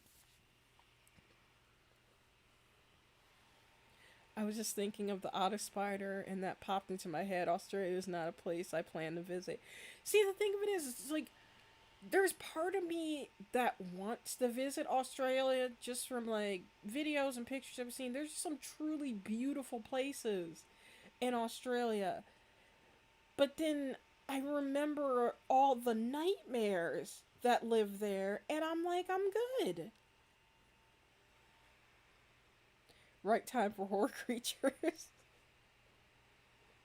Yep.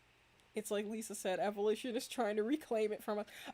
I'm convinced that like Australia is the land that time forgot. Not a hot tub, it's a thirst tub.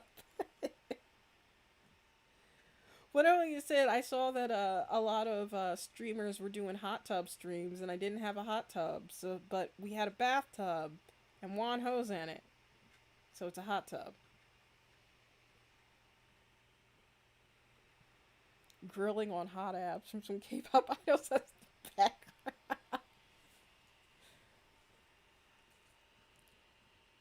I don't know. We might be able to make that work. This only took like 20 minutes to figure out how to make a couple different layers of this. Like get the screenshots from the video and make a couple different layers to put myself in the tub. So I think we can do a idle ab grill. Maybe we can figure that out, or make it as a laundry place. Get your clothes washed on those washboard apps. Y'all are wild.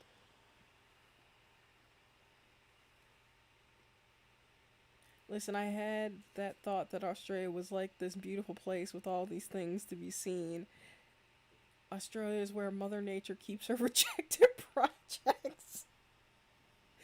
I think of Australia as like, I don't know if anybody's seen that movie, The Mist, and all the random creatures from The Mist. I'm convinced that those are just all animals that live in Australia.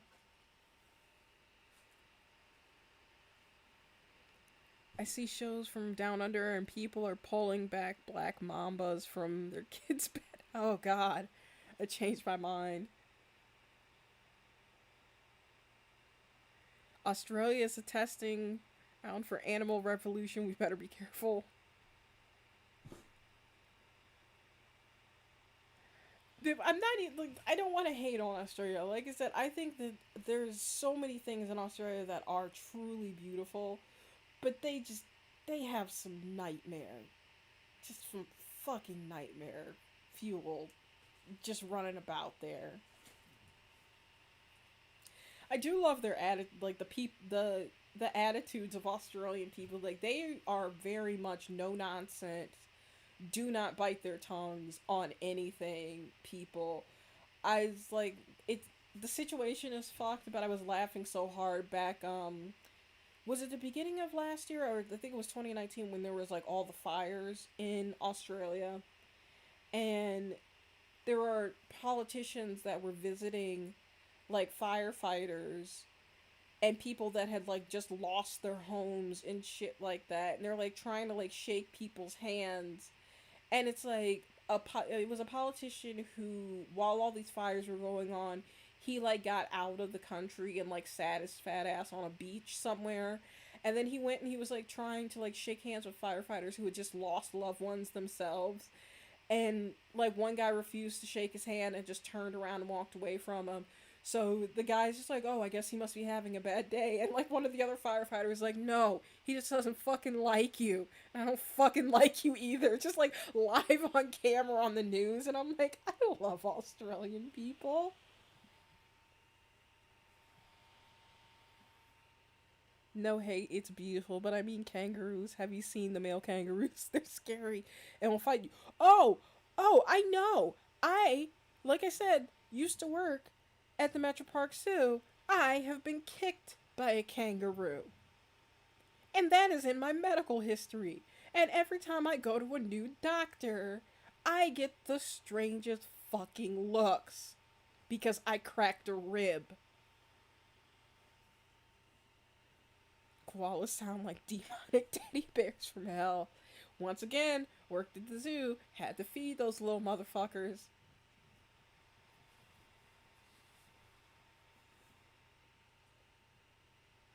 I saw it in a video, I was mortified. Not hating on Australia, I just a coward when it comes to how creative Mother Nature can be. I did nothing. Like, respect your mother, man. Nature is scary as fuck.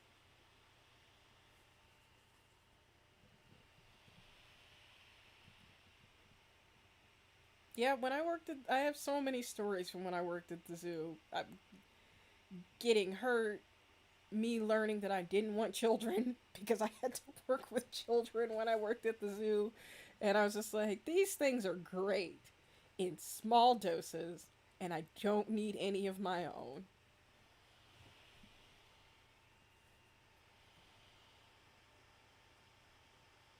Okay, break the myth. We're the animals that look cute but sound or act like demons. Oh, there's so many. But it's like it also comes down to individual animals too and like their temperament and just how they were raised. And it also depends on like the people that they come in contact with too. Like one of my favorite animals that I got to work with a lot when I worked at the zoo was this beautiful scarlet macaw. His name was Bandit, and his name was Bandit because he only had one wing. Um, because sadly he and his brothers and sisters were smuggled into the country, and at the time the way smugglers would smuggle exotic birds into the country is they would put them in burlap sacks and they would shove them in like the wheel well of tires. And unfortunately, during the trip, Bandit's brothers and sisters didn't make it, and his wing got caught on the tire of the truck. And it was just so mangled and like badly broken that it had to be removed when he got to the zoo. But he was such a beautiful bird, and he was such a sweetheart, except to bald men. So we were very, very convinced that one of the people that smuggled him must have been a bald guy because he was just so kind and so nice to everybody else. But if like a bald guy or a guy with like really, really short hair came near him, he would freak the fuck out. He would bite people. He was like, and he literally almost bit, like because of how big their beaks are, he literally almost bit all the way through one of my coworkers' fingers because she was holding him at the time. When one of our coworkers came in, who was a bald guy, and he freaked the fuck out. But yeah, other than that, he was an absolute sweetheart, and I love that bird so much because I worked in the education department at the zoo. So one of our jobs was taking care of all the animals that the employees would walk around with during the day and show to people and teach them about. And we had a lot of birds, and we would put birds on this thing called a crayons, which was essentially just a glorified super long string around their ankles, and we would let them fly around during the day. But Bandit couldn't do that because he couldn't fly.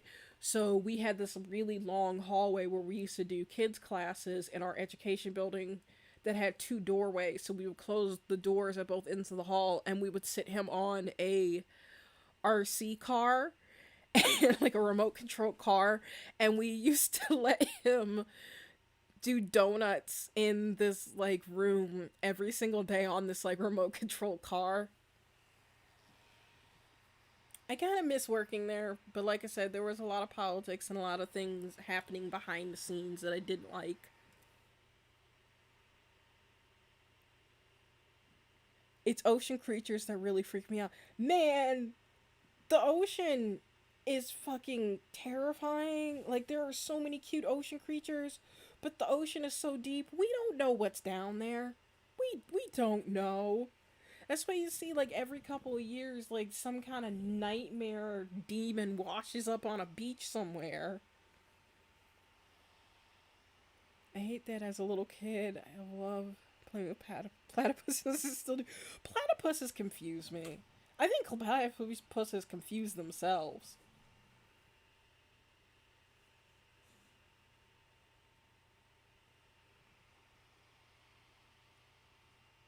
I love there's this one TikToker, he also uploads his stuff on Instagram. I think it's Lonnie VTV, and he has his series of like God, how God created certain animals and whatnot. And I just like if you haven't seen him, look up how God created the platypus. That one is absolutely fucking hilarious. He does the RC car thing. Sounds like he was adorable. He was so big too. We like so we did. I dealt with a lot of big birds. Um, while I was working there, like that was like the main animal that I worked with was birds while I was there. So there was Bandit, the scarlet macaw, and then we had this gigantic barn owl who scared the crap out of me. But eventually we became cool. Speaking of other animals that I got attacked by, I got my ass kicked uh, by some pink flamingos when I was trying to change the signage in their enclosure. So that's another one of the animals that look cute, but they're actually fucking demons. Look, we've managed to conquer land. We've been to space. We've been in the air, but whatever exists in the ocean gives everybody pause. Yeah, that's scary. Yes, this is because no one has ever truly been to the absolute bottom of the ocean. Lisa, we don't know what the hell is down there.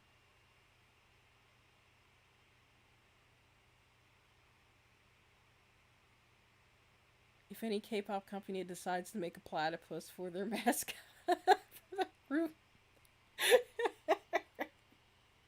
don't say that because it's gonna happen at some point.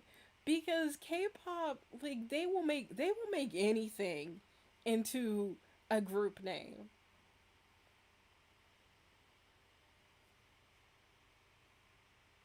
Hi Logan, welcome.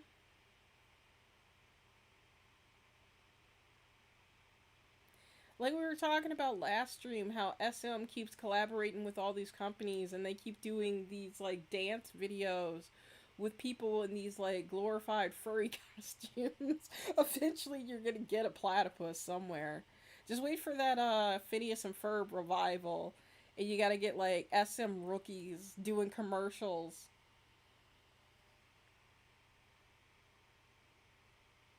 What would be the name of the group that would have a platypus mascot?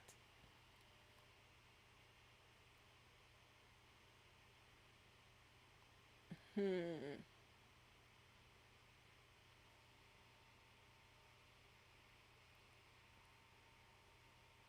I gotta think about that for a second.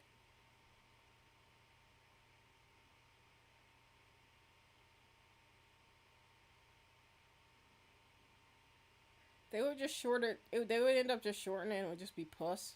I don't know. That's if it's a girl group.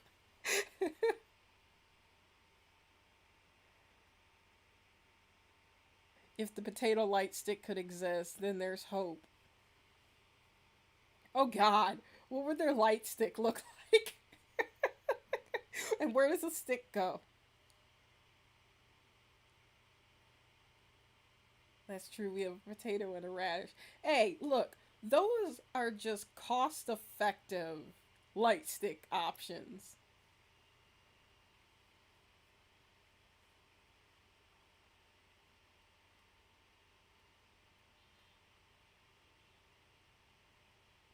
Like I said, we've come so far, and so many different designs of light sticks. Like I said, as I've been researching all these old groups and whatnot, we've come very far from the days where people were just using balloons instead of light sticks.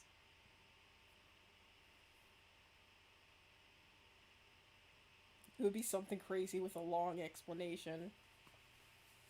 It would be something that has an acronym that actually doesn't make sense. That kind of seems to be the K-pop way.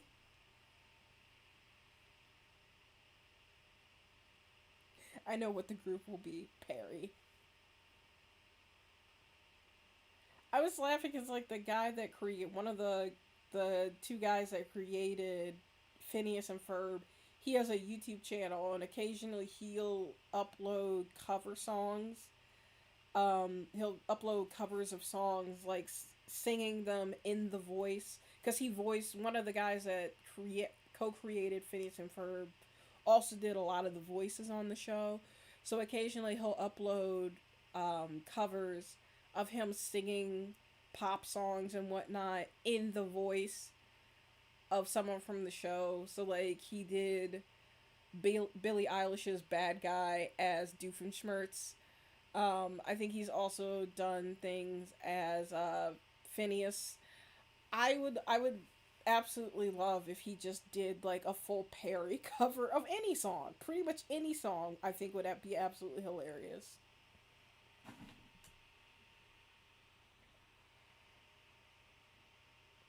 It would be like Vix or you kiss, just a bunch of words. What does Vix stand for again? Vix actually stands for something.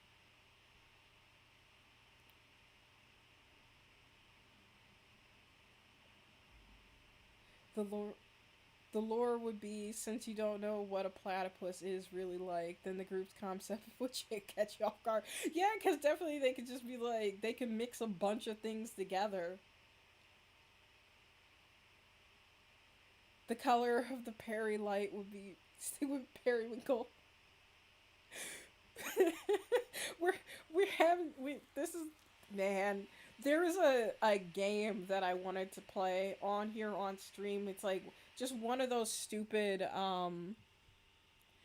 build your own K-pop like group games or whatnot that like you see on the Play Store and whatnot. There we go. I'll start playing that game on here, and that'll be the K-pop group that we build. We'll have our periwinkle light sticks. So we just got to come up with a better name for our platypus themed. I don't remember anymore. Something in Excelsius. Hmm.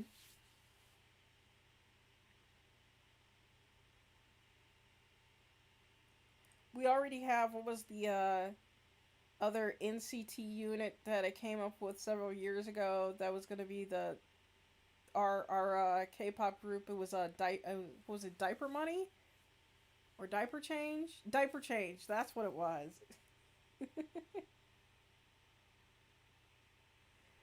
Because idols just kept getting like we knew there were gonna be more NCT units, and then idols just kept getting younger and younger.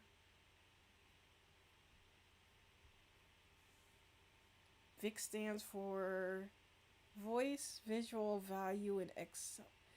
That's too much. That's just too much. This is like I, y'all are just putting a bunch of words because it's like when I was like BAP best absolute perfect. Even like with the groups I just did videos about baby vox, baby voice of expression. What the hell? What the hell is that?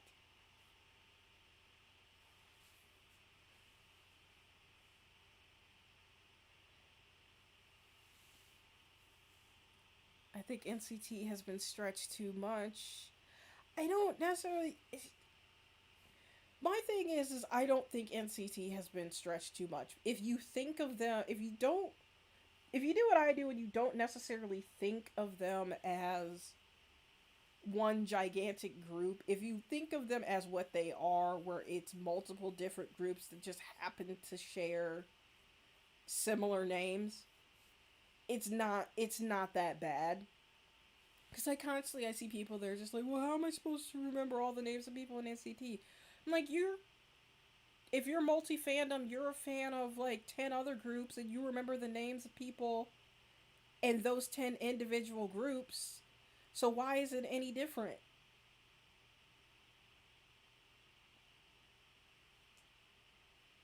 So why can't I English? Because you don't need to. You're in a safe place where none of us can English and we love and accept you.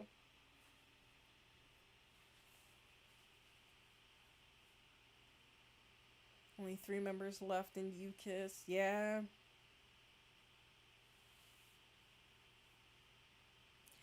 I was so excited this week and almost got teary eyed when all of the members, well, not all of, but most of the members of BAP were posting that they were together on their Instagram stories. Like, all of them were posting screenshots of them having dinner. And it's like, oh, my babies are back together. Now let's make some music. Which we probably still won't get, like, any music from them all collectively, but I can definitely see a few collabs coming here and there. I'm just waiting for Jungkook to release something new.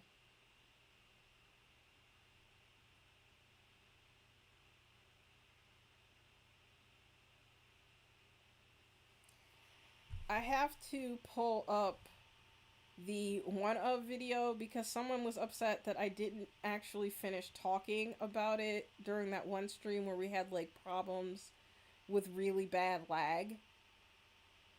So let's see if we can actually get this to work this time.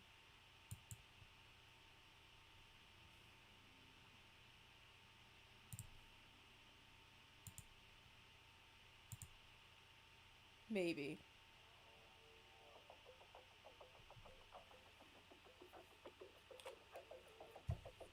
Like, look at this mess. What are we doing with the string? What is going on with the string already? And then we got Mr. over here that's got his chesticles out already. And then who was the stylist for this video? Wolverine? Because what is going on with everybody's clothing?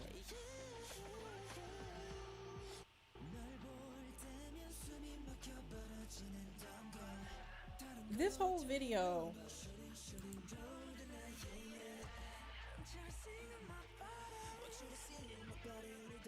guys, what is happening? Hang on. Apparently this video just does not want me. Yep, and there we go. That's a nice spot to pause on. This video does not want me to watch it on stream. Hold on. Let me see if maybe I try lowering the quality to see if it'll actually let me.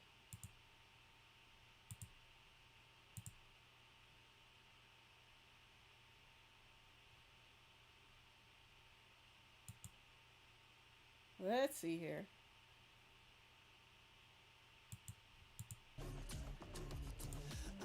There we go.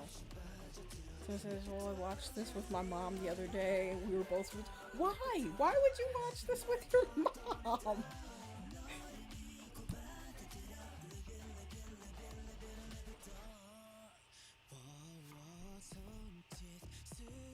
Sir, unhand your member. Okay, that sounds wrong.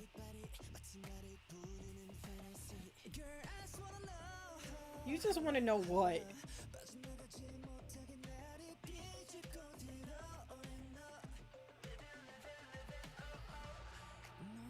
Like, seriously, I hope these clothes were half off because they are.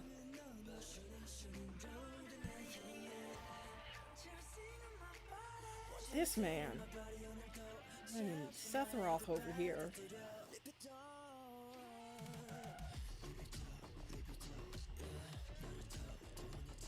It's always the like slow grind on the D's for me.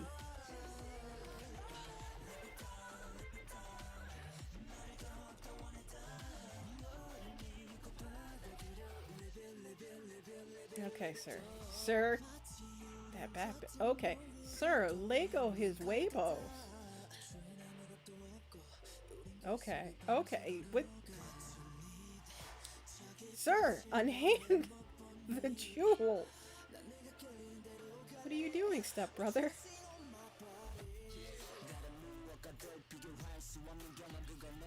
Okay, sir.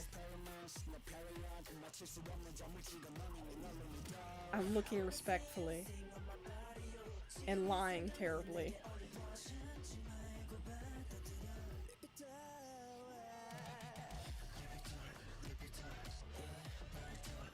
And they say to this day they still haven't found the rest of their clothing.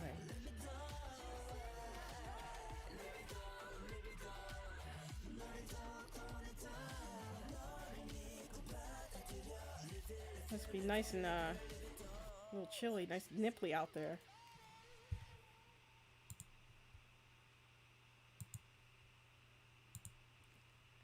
Okay, there. I watched the naughty video on stream so people can stop messaging me about it.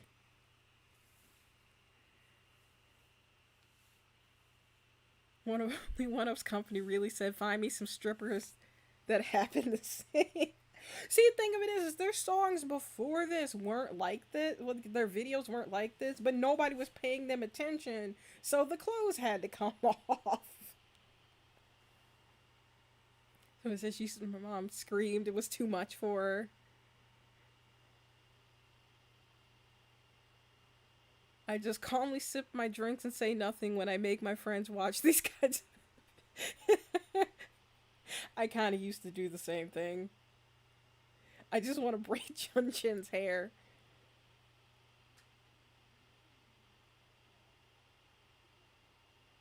To be fair, neither one of them knew the video was about. It was just in my feed. Sure, sure. A likely story.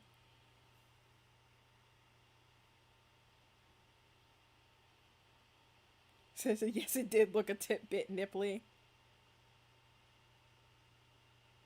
To be honest, maybe I'm just too old and the skin doesn't faze me. I'm more into the lyrics. It's not necessarily that the skin phases me. It's just interesting. I know that's a terrible explanation, but it is.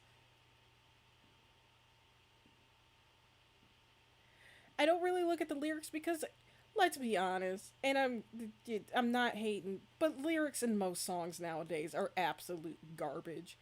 And if you actually, whether you speak Korean or not, and you look at the actual lyrics of K-pop songs, the majority of them are cliche garbage, or they make no sense. They really do make absolutely no freaking sense.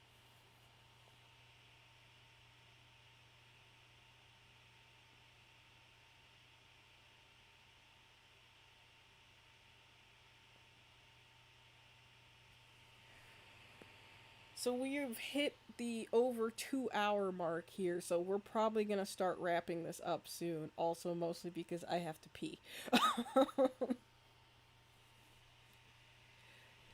But like I said, I'm still working out this whole schedule thing for the channel. Like I said, I've been saying I'm trying to be a little bit more consistent with things. So I think we probably will do this where we'll push the streams back to 7:30 instead of 6:30 because it seems like there's more people that show up with the stream being a bit later. I know a lot of people mentioned that they usually work on Sunday nights and they don't get out until a bit later, so maybe we'll keep this the new time for streams on Sunday at 7:30. And then, as I mentioned earlier, I think the new day for new videos being released, we'll probably switch that up to Friday afternoons instead of Saturday mornings now.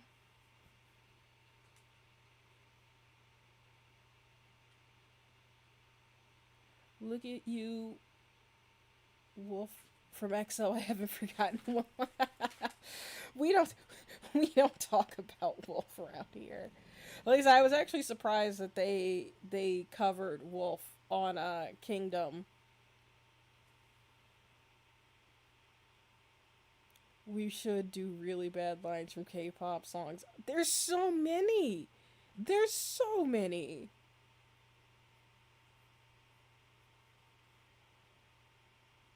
The general basis of advertisement sex sales. It's like, yeah, it does. And it's just like people we can keep complaining about it or bringing up how like sleazy it is and everything, but the proof is in the pudding that it does. And it's like with so many things in this world, especially in K-pop too, where it's like guy groups and girl groups, like people talk about and shame them for it, but it's just like, hey, even with this group particular one of, nobody paid attention to their music or their videos before this, but now a lot of people are talking about them. So people can complain about things being over sexualized to death, but that is what sells.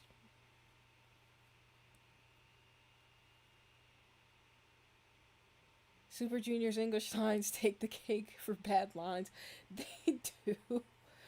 I'm actually working on a video about Super Junior currently, which I'm not exactly sure when that one will be going up. Um, yeah, so I've been reminded lately of how bad the English lines in Super Junior's video in songs used to be. Not even used to be, they still have some every now and again. Well, we could be here all day on that one. Super Junior has the weird luck of being taken out of context. That, yeah, but I feel like a lot of like early generation K-pop groups have a lot of songs and videos and stuff like that where there's a lot of things that are taken out of context too. Also, just like I said, been researching a lot of like first gen K-pop groups, and around the time in the early '90s, like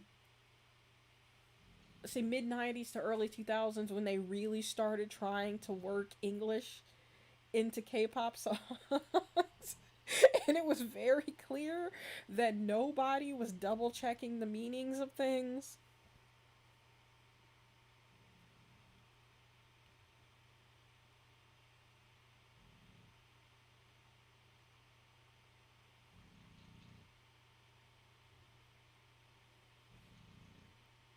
All right, guys. I think we are gonna wrap this up for this week because I really, really have to pee at this point because I never, ever remember to do so before I start the stream because it's me.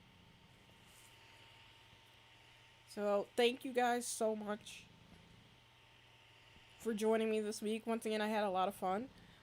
Like I said before, if you guys have ideas for backgrounds, feel free to shoot me a comment or a message or DM or whatever on probably Twitter. I don't really check my DMs on Instagram and I don't really go on Instagram that often, so the place that I'm most active is Twitter. So if you want to send me anything, feel free to DM me there. You could send me ideas for what what next week's background could be. We probably will not be in the bathtub with Mr. Wanho again. Um, Also, if there are videos that you guys want me to react to during streams or check out, or you guys want to send me memes to talk about or react to, feel free to do that too.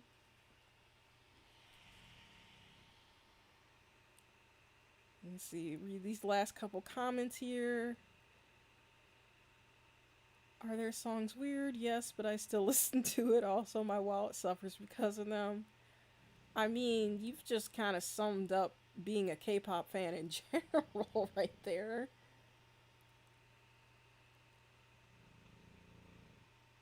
Alright.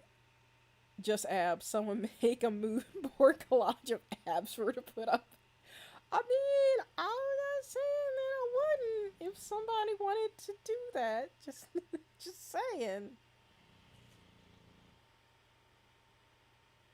Oh yeah, tomorrow is a holiday. I forgot about that. All right, thank you guys so much. You guys have been great. I had a really good time this weekend. Once again, thank you so much for watching the new videos and coming to hang out with me here every week. We're trying to get things back in order and get a schedule going, and I'm trying my best to be consistent here. And I'm also working on the Discord. I actually have a friend helping me set it up because I'm apparently stupid and just cannot figure out Discord. So hopefully once they we get that going, we can do some other stuff too. But that is going to be it for this week. Thank you guys again so much for coming, and I will see you again next week. You guys be safe out there.